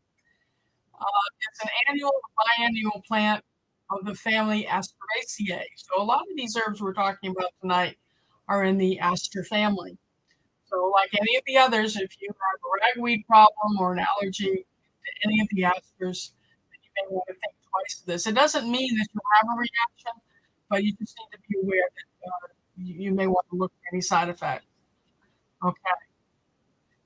Some people apply milk thistle directly to their skin for damage caused by radiation. None of you are going through radiation.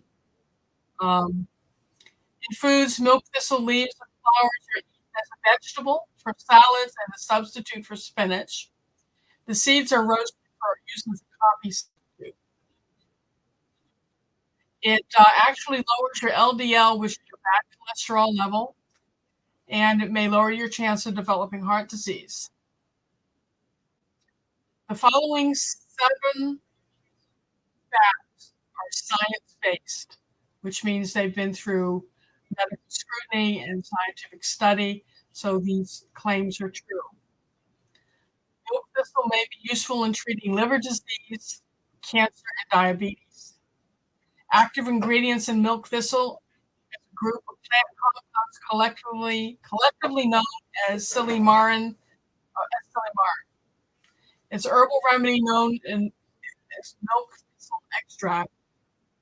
It has high amounts of this compound, between 65 and 80%, that has been concentrated from the milk thistle plant. This compound is known to have antioxidant, antiviral and anti-inflammatory properties.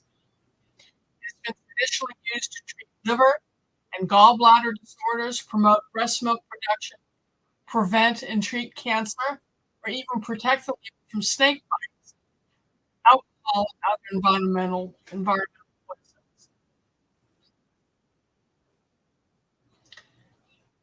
Okay, so we just talked about how it protects the liver. It can help prevent age-related decline in brain function, protect your bones, improve your cancer treatment if you have cancer and undergoing treatment. They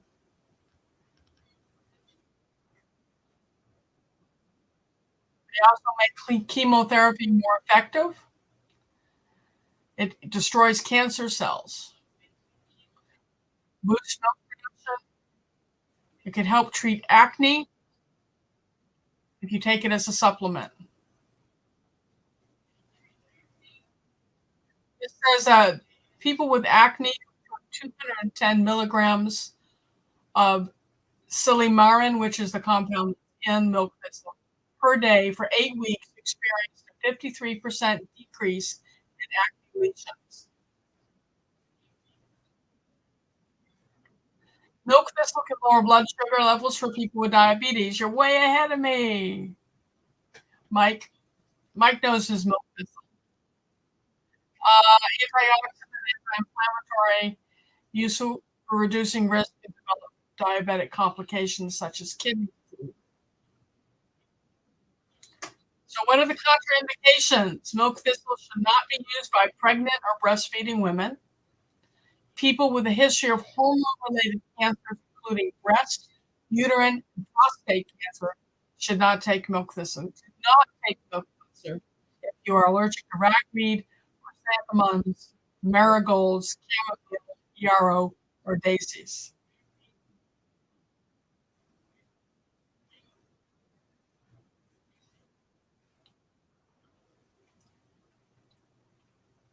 All right.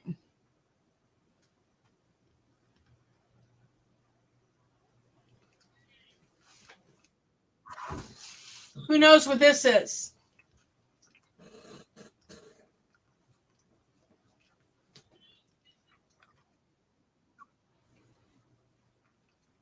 Did I fuzz out? It's kind of fuzzy. It's kind of fuzzy.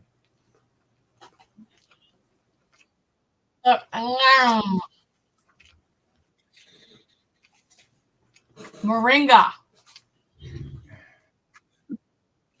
It's blurry. I'm blurry. Moringa oleifera. Anybody in here use this supplement? Oh, heck, you can't see it. I brought it all the way in the house for you.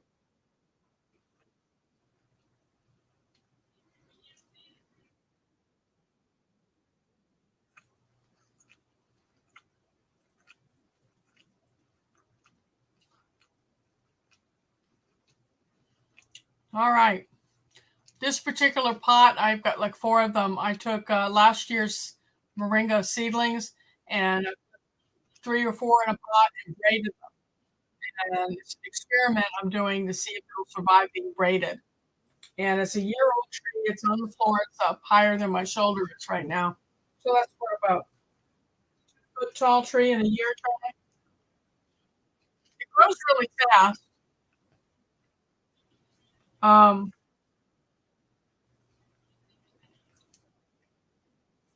Really easy to grow. It's a fast-growing, drought-resistant tree.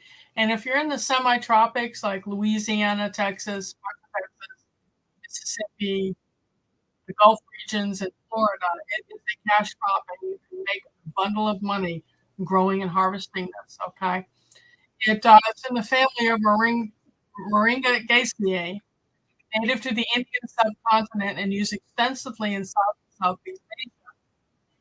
It's also known as a drumstick tree or horseradish tree, Malungae. You see the long drumsticks. You can chop those up and mix them into a chili-like curry called sambar, S-A-M-B-R. The Hindus who don't eat meat will eat that in their sambar. And it is very pithy. You get a piece in your mouth and suck on it because the edible parts are in between cellulose. It's quite nice. And you spit out the tough part, but it's quite tasty. Um, Feel like button-shaped leaves, fragrant flowers, and let's see. Sometimes you can apply this directly to your skin as a germ killer or an astringent. It can be used for treating pockets of infection or abscesses, athlete's foot, dandruff, gum disease, snake bites, warts, and wounds. It is most beneficial against digestive disorders. So those of us who suffer from constipation, bloating, gas, gastritis, ulcerative colitis should add this to your diet. Okay? Leaves have an antibiotic and antimicrobial property, which makes them ideal remedy for digestive disorders. The benefits is it contains a range of antioxidant and anti-inflammatory agents, such as quercetin, which may help protect cardiovascular health. It helps prevent lipid formation and inflammation, both that contribute to heart disease, and may also lower your cholesterol, your bad cholesterol. You can use it as a powder or fresh leaves. It can be in stews, any stir fry when cooking. But they recommend adding it raw at the end of cooking, so just before you're eating to optimize your nutritional benefits. If your leaves keep turning yellow, it's you're not keeping it as moist as it needs to be. Okay, so 16 health benefits that have been proven by medical science. Rich in vitamins and minerals, rich in amino acids, fights inflammation, rich in antioxidants that lowers blood sugar levels, lowers cholesterol, protects your liver, protects against parasitic toxicity, good for your stomach, your bones, it's antiseptic, improves lactation. You notice a lot of these herbs improve lactation, helps in weight management, good for skin and hair, good for your nervous system, good for detox. Okay, sounds too good to be true. So what are the contraindications? Let's look at the other shoe dropping here. While generally considered safe and healthy for most people, there are some minor side effects to watch out for in large doses. Leaves, bark, roots, and moringa fruit may have laxative properties. It could be a good thing if you have the opposite problem, right? Pregnant women, the roots, bark, and extract of moringa may cause uterine contractions, but not the leaves. Pregnant women should take advice from their doctors before including moringa leaves or products into their diet. Similarly, breastfeeding women. Moringa leaf powder, when you're buying powder that's commercially sold, has been found to contain higher than recommended tolerable amounts of lead. So make sure you source your products well. Now, I will have to caution you that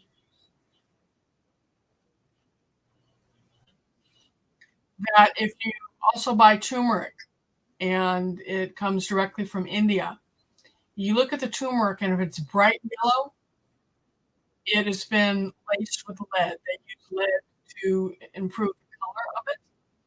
Turmeric should be a darker orange and not a brighter yellow. So they have found that a lot of the things coming directly out of India have lead problems. If you didn't know that, you're welcome. People on blood thinners should avoid moringa unless you talk to your doctor first. If you do take it in moderation. Okay, contraindications with medicine. Don't take it if you're on thyroid medicine or any medicine that is broken down by your liver. If you're diabetic, you have to watch blood sugar dropping too fast. And your blood pressure. All right.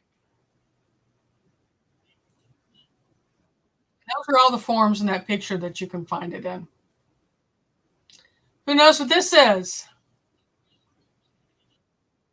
I just did 2 videos on it. Two separate videos. One we harvested it, well, actually 3. And in the last live, I gave away dried leaves of it. Who knows? Who knows? Mike wants me to make it bigger. It's not too grainy for you?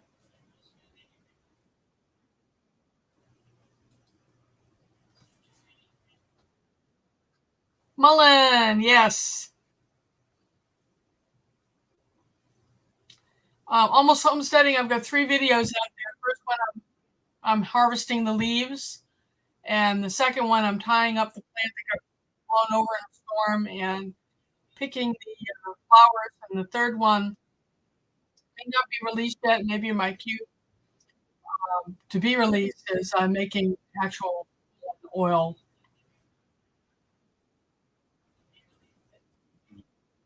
Okay, so Rubascum thapsus, commonly called mullen, is a woolly biennial herb that produces a rosette and soft, densely hairy, flannel-textured, pale gray-green leaves in the first year, and then the second year it'll bloom with stems rising from the center and out from the side, as you see in that photo. It's native to Europe and Asia, and with the highest species diversity in the Mediterranean. It thrives in a variety of environments. Making oil from mullen, yes, almost homestead. Watch for the release of that video. Maybe Charlie will go to our channel control panel. Do you know how to do that, Charlie? Let's see when that's going to be released. And you can look that up for us. Anyway, it grows in meadows, chaparral, deciduous forest, evergreen forest. It does well in rocky soil. As a weed or by the side of the road, but don't harvest it if it's beside the road. It's been contaminated by exhaust. Cindy, you smoke it to clear your lungs. That's interesting. I use the tea to clear my lungs. Okay. Herbal medicinal practitioners and yours truly use the flowers, leaves, and roots for several different things, but it's saying that studies need to be done. You know what? I don't need to study it. I know it works for my bronchitis, and it really does work for my cough. As a dried product, you use a 1/2 to 3/4 teaspoon in hot water, and is expectorant. Treat your coughs and bronchial irritation. For ear infection, some doctors apply an oil extract directly in the ear. And again, Mike, if you wait for that video, Charlie's going to tell us in a second when it's going to be released. You can see how to make that. Mullen can be used as a supplement, but it's very commonly consumed as a tea brewed from the plant with hot water to extract some of its nutrients and benefits. So it calms inflammation. The flowers and leaves contain mucilage, which coats mucous membrane. Say that that's mucous membrane, which are the moist lining inside your respiratory tract. It coats you with a film, reducing your inflammation. It used salves and oils contain melanin, can help relieve pain and irritation of skin wounds. It's an expectorant, get rid of mucus, helps your coughs, that's in your chest and throat, and it's generally recognized as safe because it has very few side effects. However, certain populations should take precautions when using it, and we'll get to that indications. So, what are the reasons that herbal medicinal specialists recommend it for asthma, cough, common cold, bronchitis, and COPD?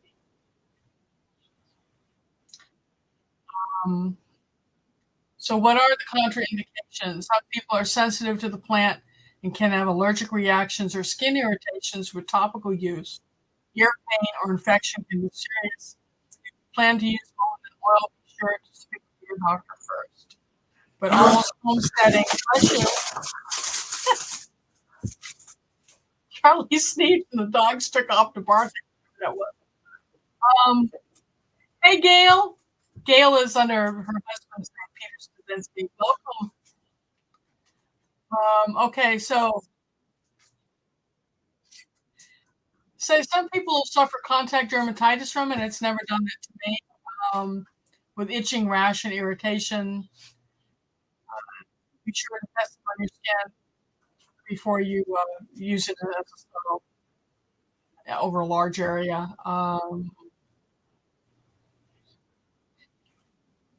Let's see. Could be unsafe when used before surgery or other medical procedures, but generally mullein is recognized as being safe. So, yes, here are the puppies. Charlie, did you find the release date? He's not even looking. What? Okay, y'all, excuse me. I'm going to go look at your release date for the mullein. Bear with me just a second. YouTube Studio, channel dashboard, content. You guys want to go for a walk? Yeah, they're going to go look for what made that big noise, Charlie. Yeah, I need to go to the chickens too. Okay, that was published on July 29th.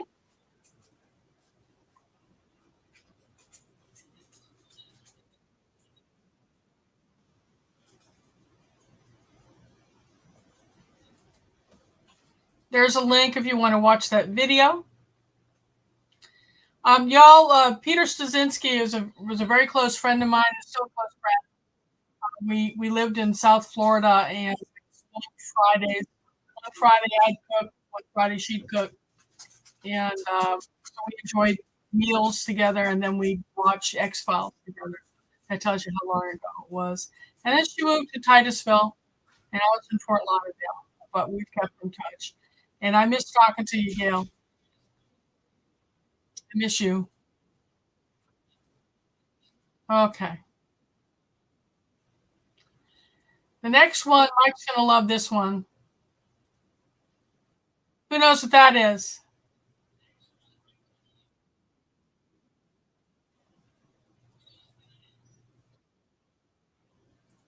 Who's a good guesser?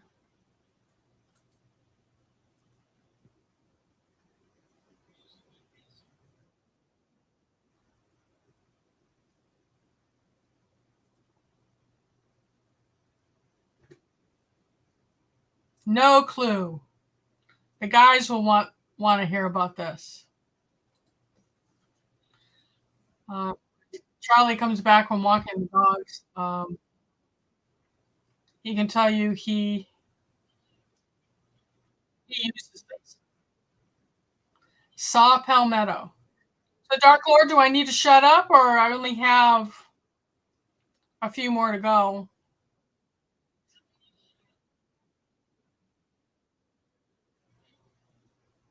Doesn't grow that far north. Where exactly are you almost homesteading?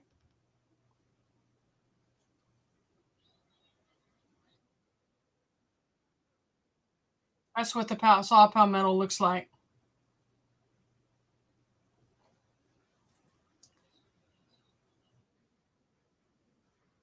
It only gets 7 to 10 feet tall. I'll try to speed up because I know all our butts are getting numb. It is. It promotes prostate health, and as you get older, if you're a guy, your prostate starts swelling and hard to pee.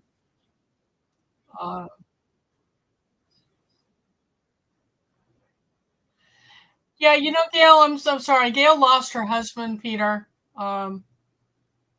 You can give me a call, girlfriend. You got my number.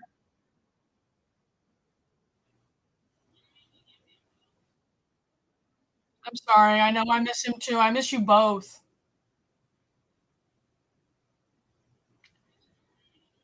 Let's see.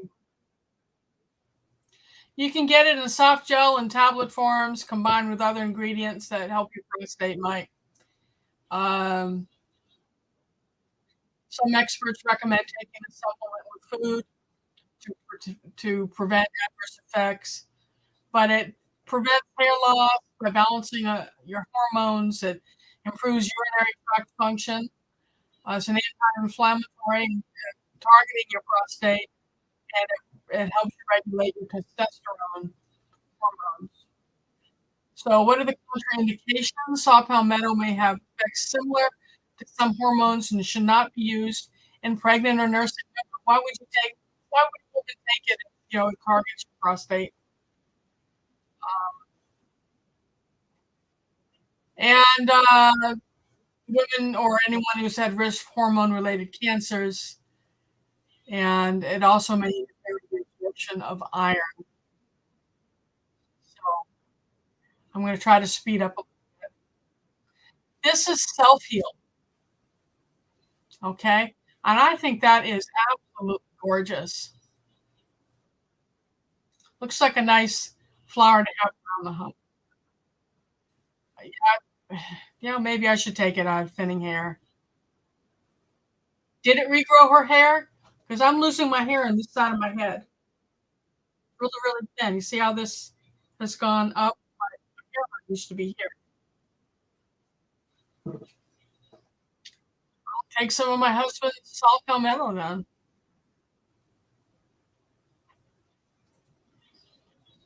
Yeah, especially since there's contraindications here. Self heal.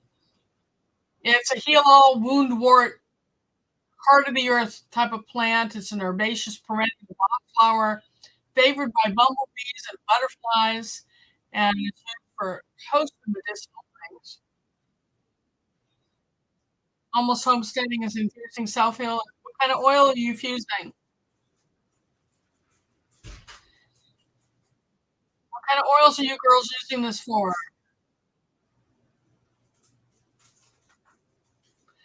Yeah, I don't know what's going on with my hair. I don't have thyroid problems, so I don't know why I'm losing my hair on this side of my head. But you've seen it. Sticker over here. Back to self heal. It's rich in rosmarinic acid, powerful antioxidant, used internally for fevers, inflammation, sore throats, and large lymph nodes. Externally, it's used first aid, clogged lymph, protective skin care, and helps with canker sores and cold sores. You can infuse vinegar, infuse honey, make a tea, salves, ointments, massage oils, and poultices for internal use. How was the salt palmetto for you? Is that a kiss goodbye? You gonna go to bed? Yeah. He's going to bed. He's leaving us.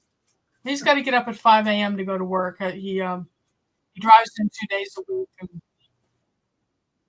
so that's what 6 hours worth of. Good night, baby.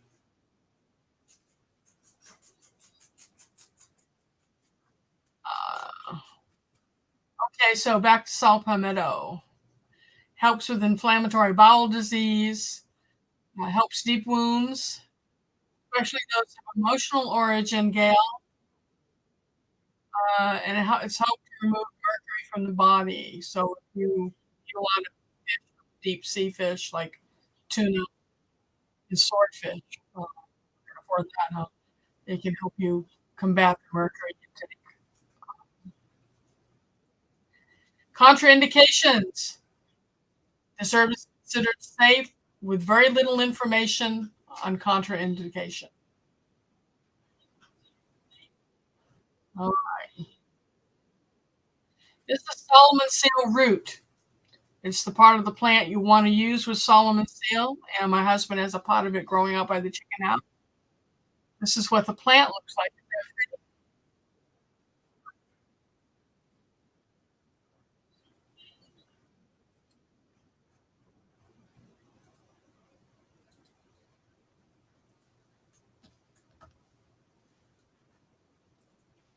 Okay, it's a general genus of perennial flowering plants in the APG classification system.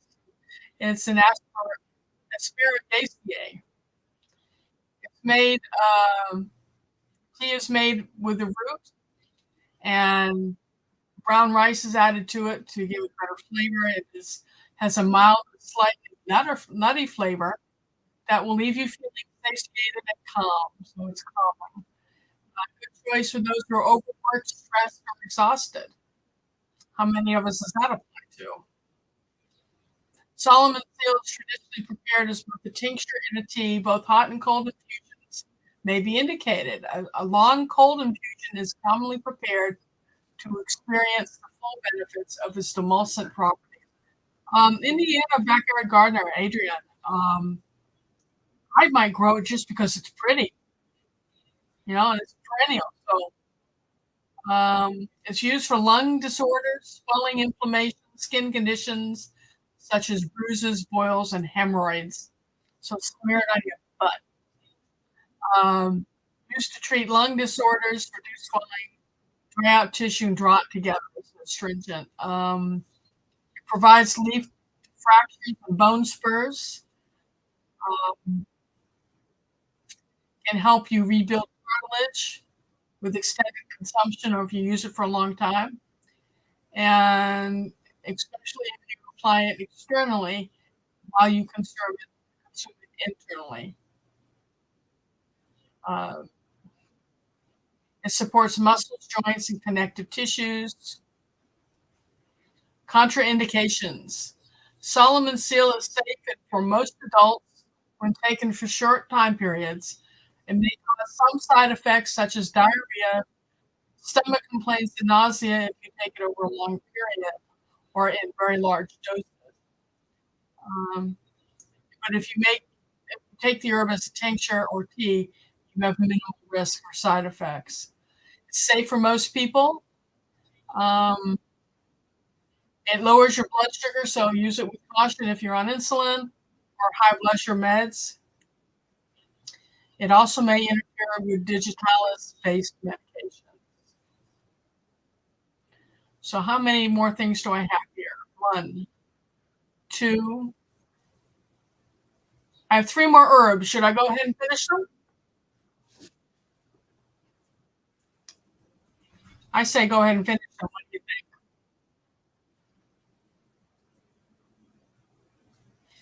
This next herb, yeah, a lot of these you're pretty surprised with. Hey, almost homesteading.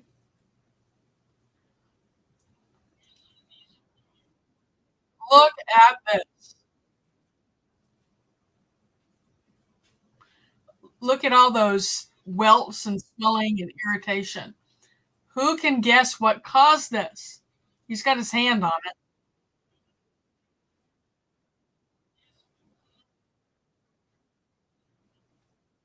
I'm going to guess what that is. I can't. I thought about broadcasting this on the hill beside the house over here because it'll grow in shade. We've got some big salsa magnolias, Japanese magnolias over there because it is so good for you. But I can't stand to touch it. You've got to wear long pants, long sleeves, and gloves when you harvest it, or this happens to you. Stinging nettle. Yes. Stinging nettle.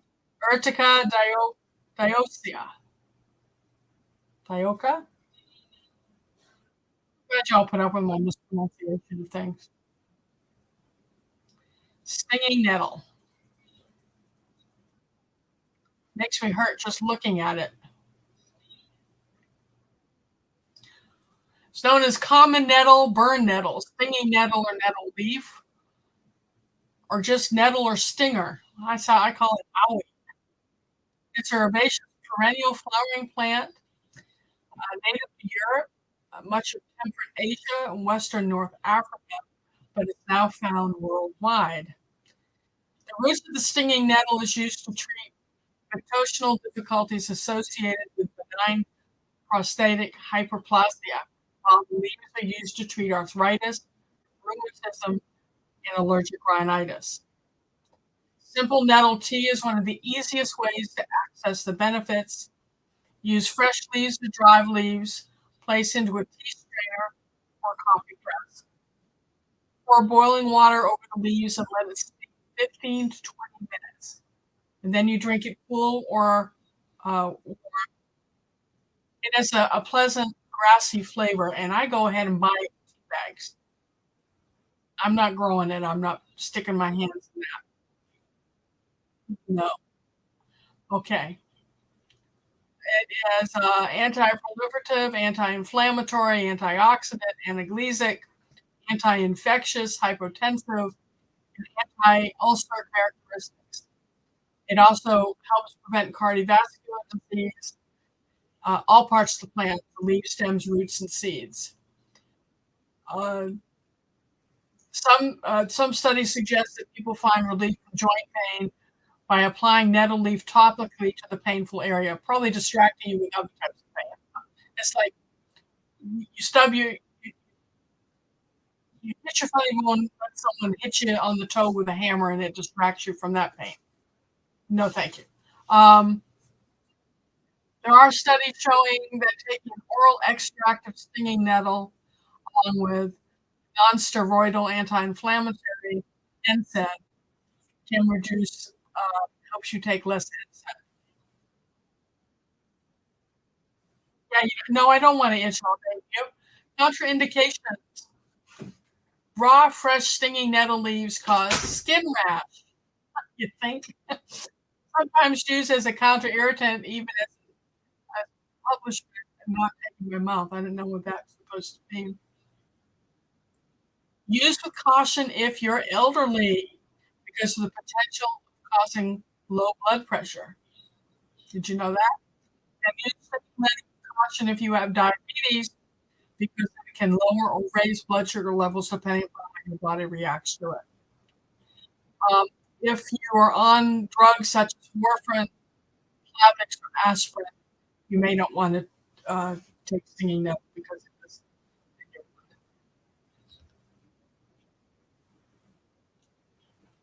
All right, now here's one. I didn't bring any in that I grow all over the property.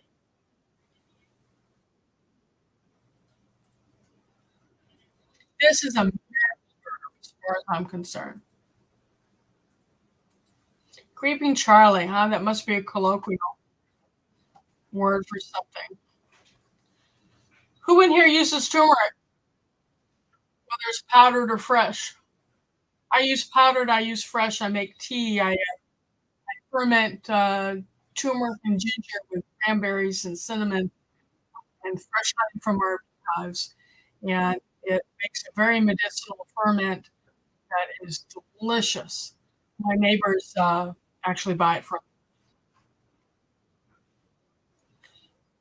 me.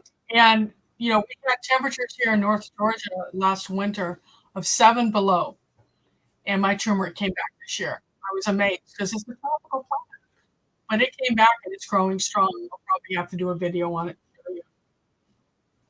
Mike uses it powdered. Anti-inflammation, that's right. But did you ever had it in a tea? In a tea. Anyway, turmeric is a product of Curcuma longa, Rhizomius herbaceous perennial plant. That's the ginger family, but we knew this, right? It's native to tropical South Asia, but here in North Georgia, it's 5-7 below temperatures in a raised bed. There are as many as 133 species of curcuma that have been identified worldwide. It has lovely spade-shaped leaves that you can see in this picture that go several feet tall. I'm standing on the ground and like up to my shoulders. Beautiful blooms, but it's the rhizome that you're looking for and has best medicinal properties.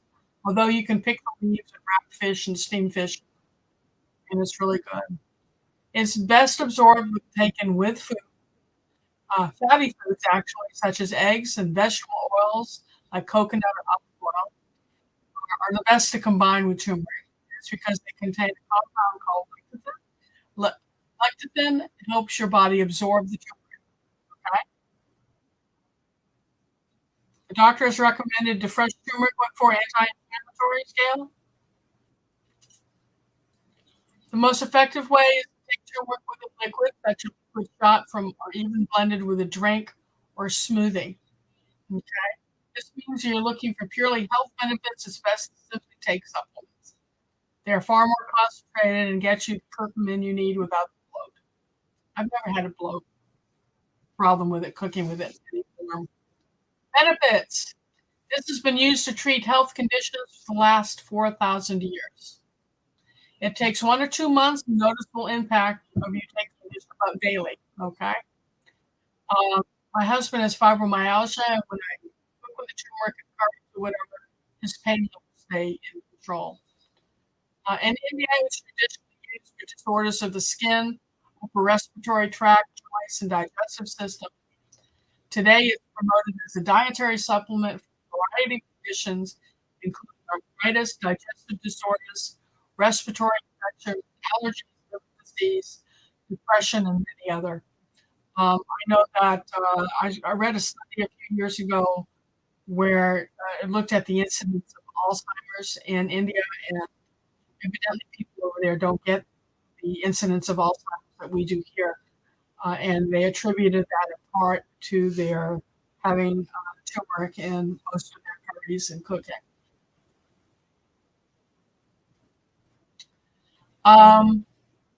When taken by mouth, turmeric is likely safe when used short term. You can take up to 8 grams of curcumin, which is the name of turmeric, to be safe. This says up to 2 months, but the Indians eat it just about every day. Taking up to 3 grams of turmeric daily seems to be safe when used past 3 months. It doesn't cause serious side effects. If you're going to drink it as a tea, and we tried it this way, and the flavor is pretty good, you boil 2 cups of water with 1 teaspoon of turmeric powder and half a teaspoon of black pepper. Now, black pepper helps you absorb benefits from just about anything you eat. It helps you absorb the vitamins and minerals. But you let that simmer together for about 15 minutes, and then you can add lemon, honey, or milk to taste. That's really good with honey and milk. It really is a pleasing flavor. Or if you feel sickness approaching, then start doing the tea. You can mix 1 part powdered turmeric to 3 parts raw local honey, which we have plenty of because we have our own beehives. When you feel that cold coming on, and you can eat a teaspoon of that mixture every 2 hours to boost your immunity and lower overall inflammation. You can try that, Gail. You can get access to raw honey. You're back in the Tampa area. There's a very active bee club in your area. You might want to Google Tampa bee clubs and contact them, see what kind of honey they have.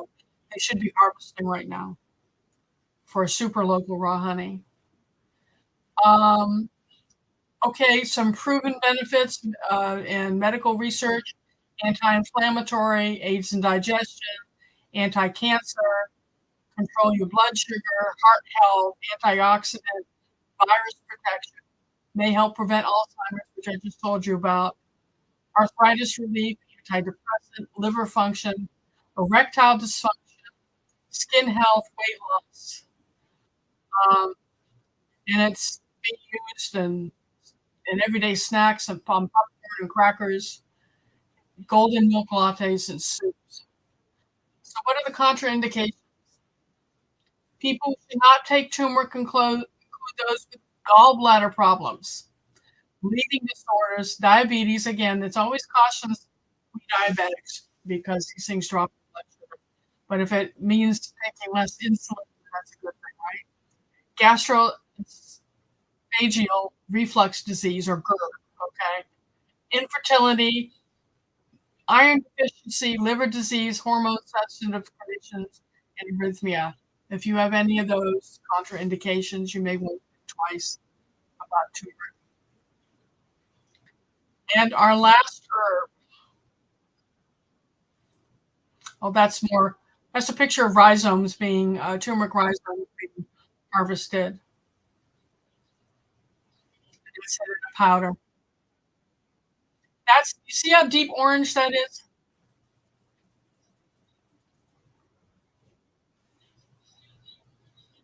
That's good, Gail. Yeah, so use some powdered, um, use it powdered in your honey. No, this is turmeric, almost homesteading. That's what the root looks like, and then you dry it. But you notice the deeper orange. If you see turmeric as a spice in your grocery store or sold in some Indian markets, sometimes you see it as bright yellow. And if it's bright yellow, they've added lead to it to give it a bright yellow color, which is not good. So you look for the dark orange turmeric, okay? But you don't want to consume um, lead. This is our last herb tonight. It's called valerian. I have never used valerian. Anyone in here? Um, use valerian. Please let us know what it does for you. Yeah, lead, Mike, and almost homesteading. If you've got yellow turmeric, it's mostly lead. You want dark orange. So valerian. This is what the valerian bloom looks like.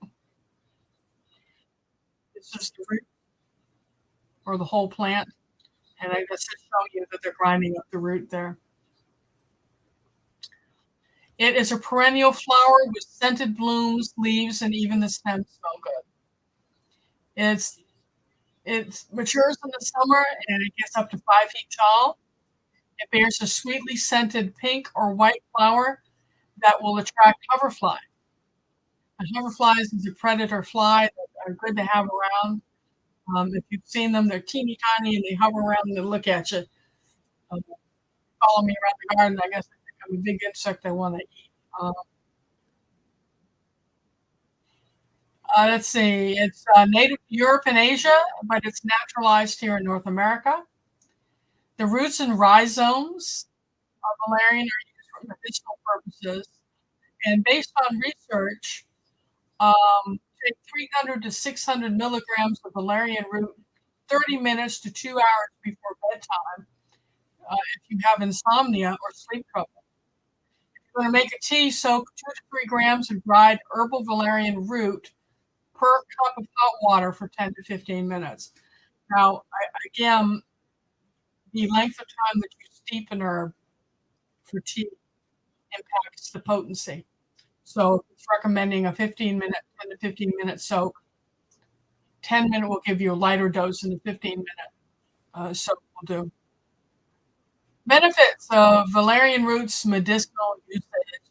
That dates back to ancient Greece and Rome. And people back then used to treat migraine, tiredness, stomach cramps, insomnia. But currently, in today's world, people primarily take it to help address the insomnia, anxiety, premenstrual syndrome, menopause, depression, and headaches. It's commonly used in combination with products that contain other sedative herbs, such as hops, and we grow hops to aid us in sleep. Passion flower, we grow passion flower. We use the leaf for the passion flower. Lemon balm, we also have that in the garden. However, and this is something you need to keep in mind before you run out and is if you use it over a long period, it may cause dependence.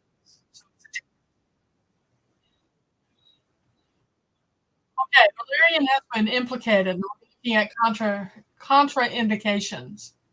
Valerian has been implicated in small number of cases of clinically apparent liver injury, but usually in combination with botanicals such as skullcap or black cohosh. And I'm growing black cohosh back, and it's good. That's good for menopause, through menopause, so I don't harvest it. So if I combine that with the valerian root, then it's not good. So in view of its wide scale use, valerian has been considered a very rare cause of hepatic injury. So you can't have liver injury. It's very rare for that.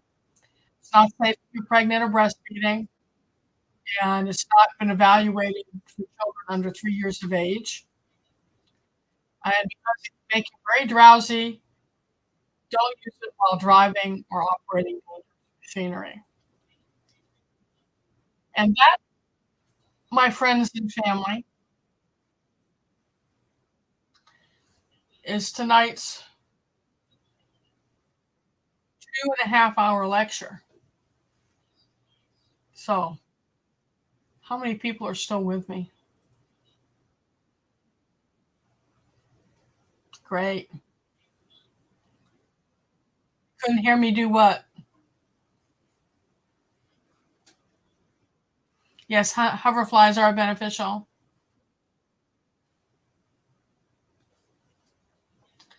All right, so are there enough people here to do a giveaway?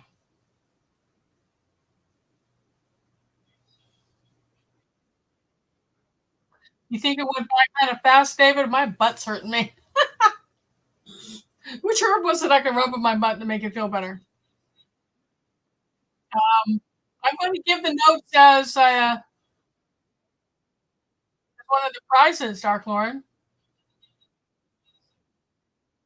sounded like I was underwater. Me?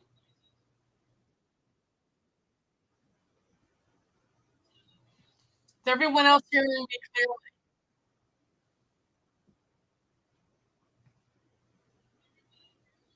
Have Charlie massages. Fat luck I'll have with that. He's snoring back there already. I hear him.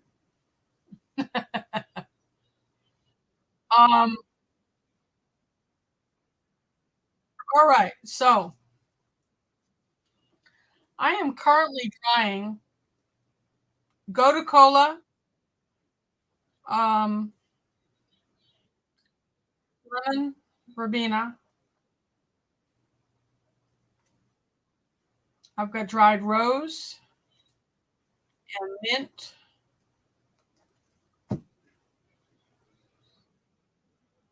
And mullein.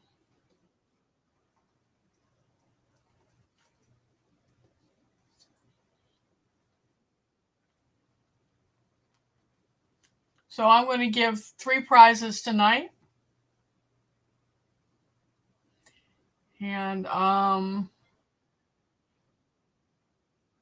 wow, so a couple of you say you're not hearing me well.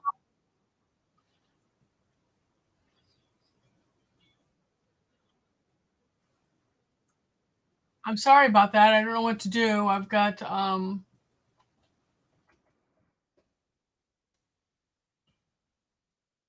can't do anything about the sound quality.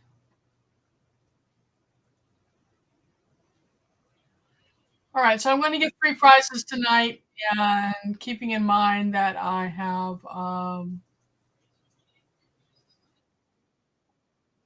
these dry herbs. So think hard what you want, because I'm going to let you choose what I send you. I will send you enough for 2 cups of tea.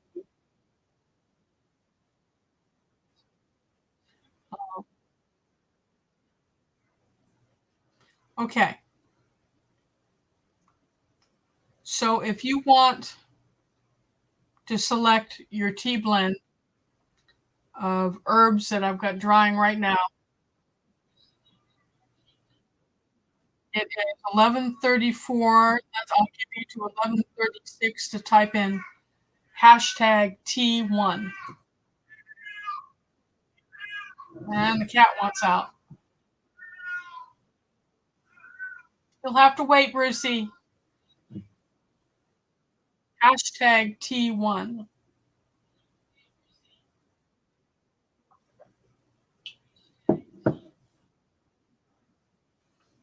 Yes, welcome to the group. Actually, welcome to the family. I like to think of you all as family members.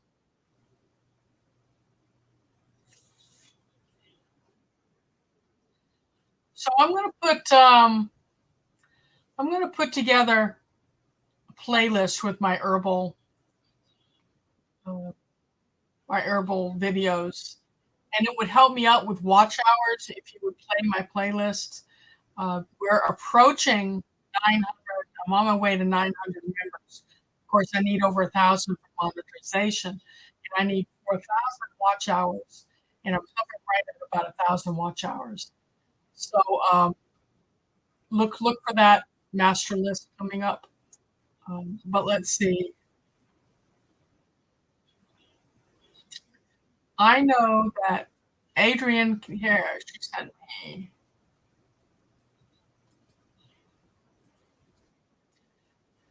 So until I get off my butt and actually put that playlist together, this is the first one that Adrian at Indiana Backyard Gardening hosted me as a guest. And that went on forever. It was like 2 hours and something. But that's your link for that.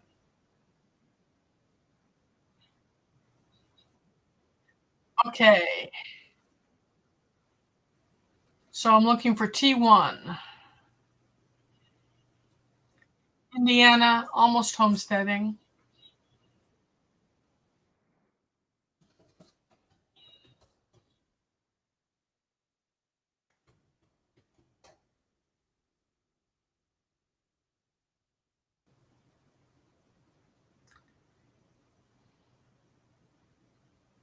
Dark Lord Mike.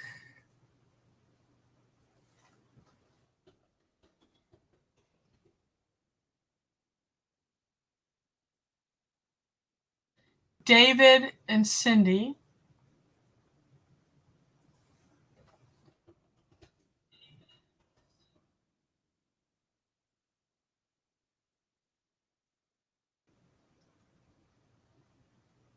All right, I'm going to pull the trigger.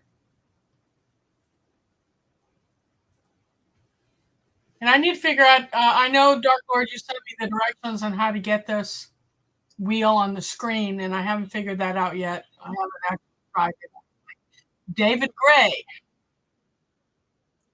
David, you won the first T-blend. Got a pen and paper, unless you've got a better memory than I do. I'm going to give you a list of the herbs that I've got drying right now, fresh. And you're going to give me a recipe of what you want. I've got gotu kola, mullein, lemon verbena, rose, and mint. And I've got peppermint and spearmint. So what's your combination?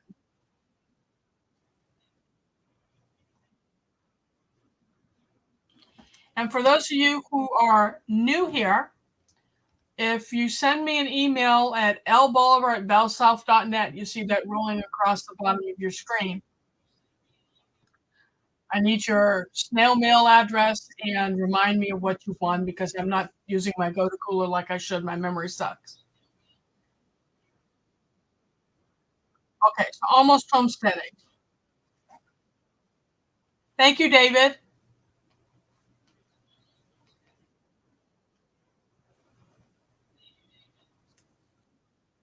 Almost homesteading. What combination or what single herb do you want 2 servings of? Gotu kola, mullein, lemon verbena, rose, peppermint, or spearmint. You can mix those up. I will tell you that lemon verbena, rose, and mint is wonderful. Oh, also, I'm going to add to that basil. I have a basil mix of lemon basil, lime basil, cinnamon basil, Japanese basil, and tulsi mixed together. That's wonderful. You want lemon verbena? Okay.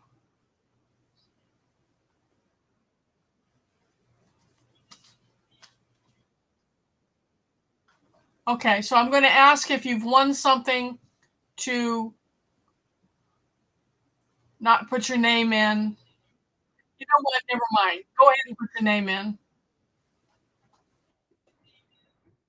If you want more than one herb, more tea, then that's fine. If you want the second tea blend, please type in hashtag T2. David is kind. I love David.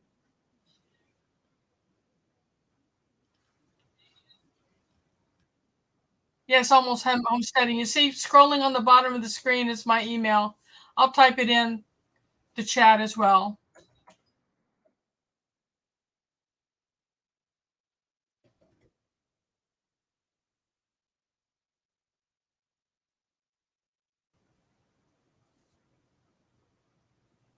Okay, hashtag T2, Cindy.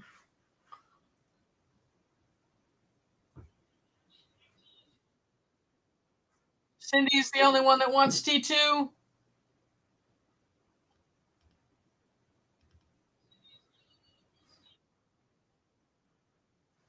Second blend of tea.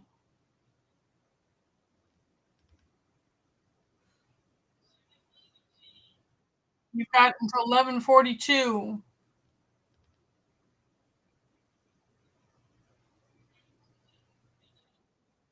Indiana Baccalaureate. Okay, T2, Dark Lord. Okay, Dark Lord. David.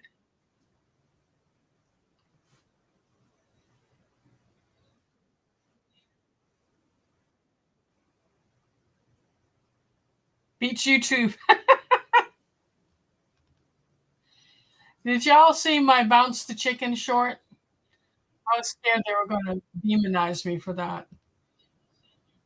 But it's just so funny, I had to share it. If you haven't seen it, go watch me spank my chicken before YouTube takes it down. All right. Okay, I'm going to pull the lever. Here we go. It's spinning.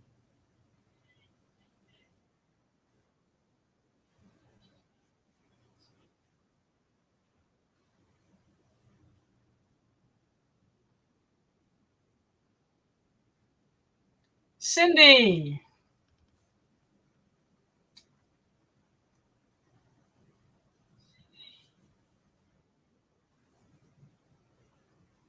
Okay, Cindy, what kind of a blend do you want? Your choices are, and you can pick more than one and blend it together. Gotu Kola, mullein, lemon verbena, basil, rose, and mint. Remember, I've got two kinds of mint, spearmint and peppermint.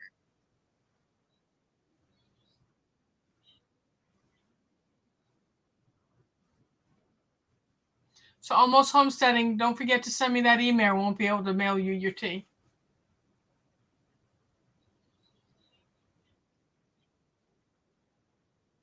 Here's Cindy thinking,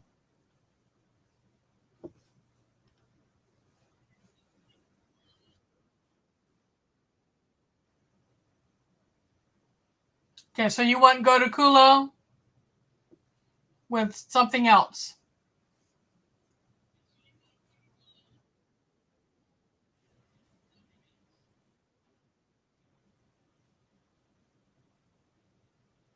How about Gotu Kola, basil, and rose? Do you not like rose or basil? If you do, I'll make that blend for you because I think that sounds like it'd be good. Now, it may take a while. Those of you who want herbs from last time, some of your herbs are still drying, but they will be mailed out, okay? Go to basil, rose.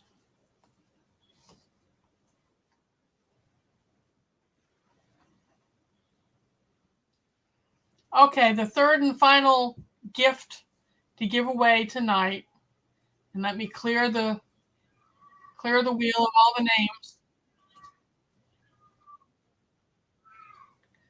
are going to be my lecture notes. Now, they represent hours and hours of work. They've got links in them to articles, and I will email them to the winner. Who wants my notes? I already know. Good night, Stacy.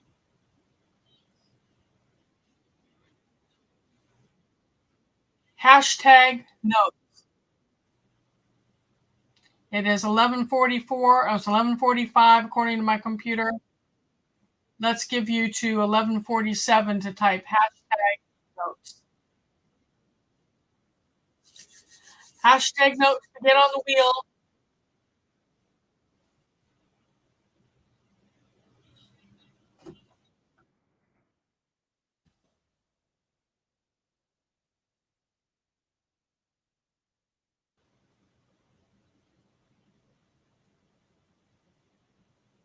Adrian.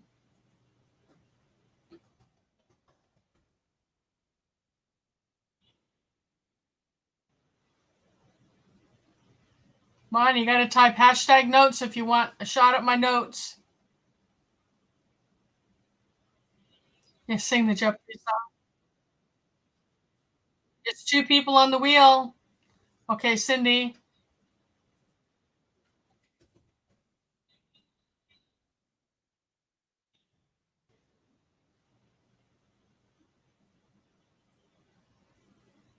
Dark Lord really wants those notes.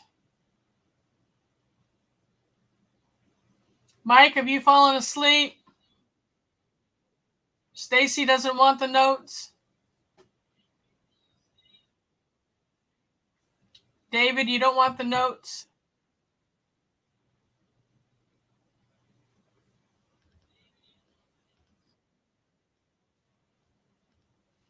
I'm getting headlines popping up on my screen. That's it, just 3 of you?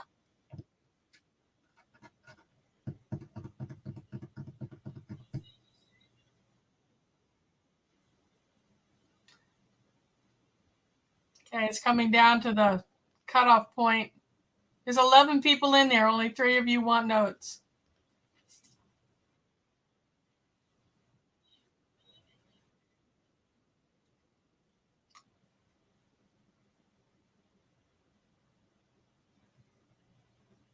All right. Gonna roll the wheel.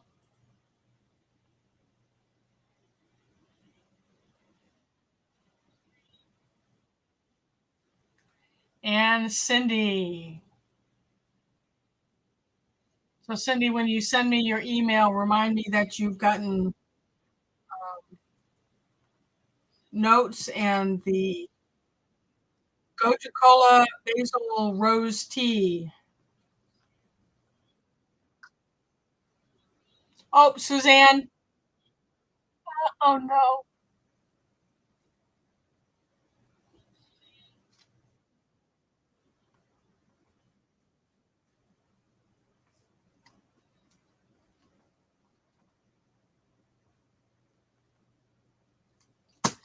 All right, so I'm pretty tired after all this talking. I want to thank everyone who came in. We've had a good attendance tonight. That's wonderful. I hope you enjoyed the lecture, and feel free to keep watching and taking notes from the lecture itself. If you have other herbs you would like me to talk about, then shoot me an email. Say, hey, can you do another broadcast and discuss this herb? And there's so many herbs out there to talk about.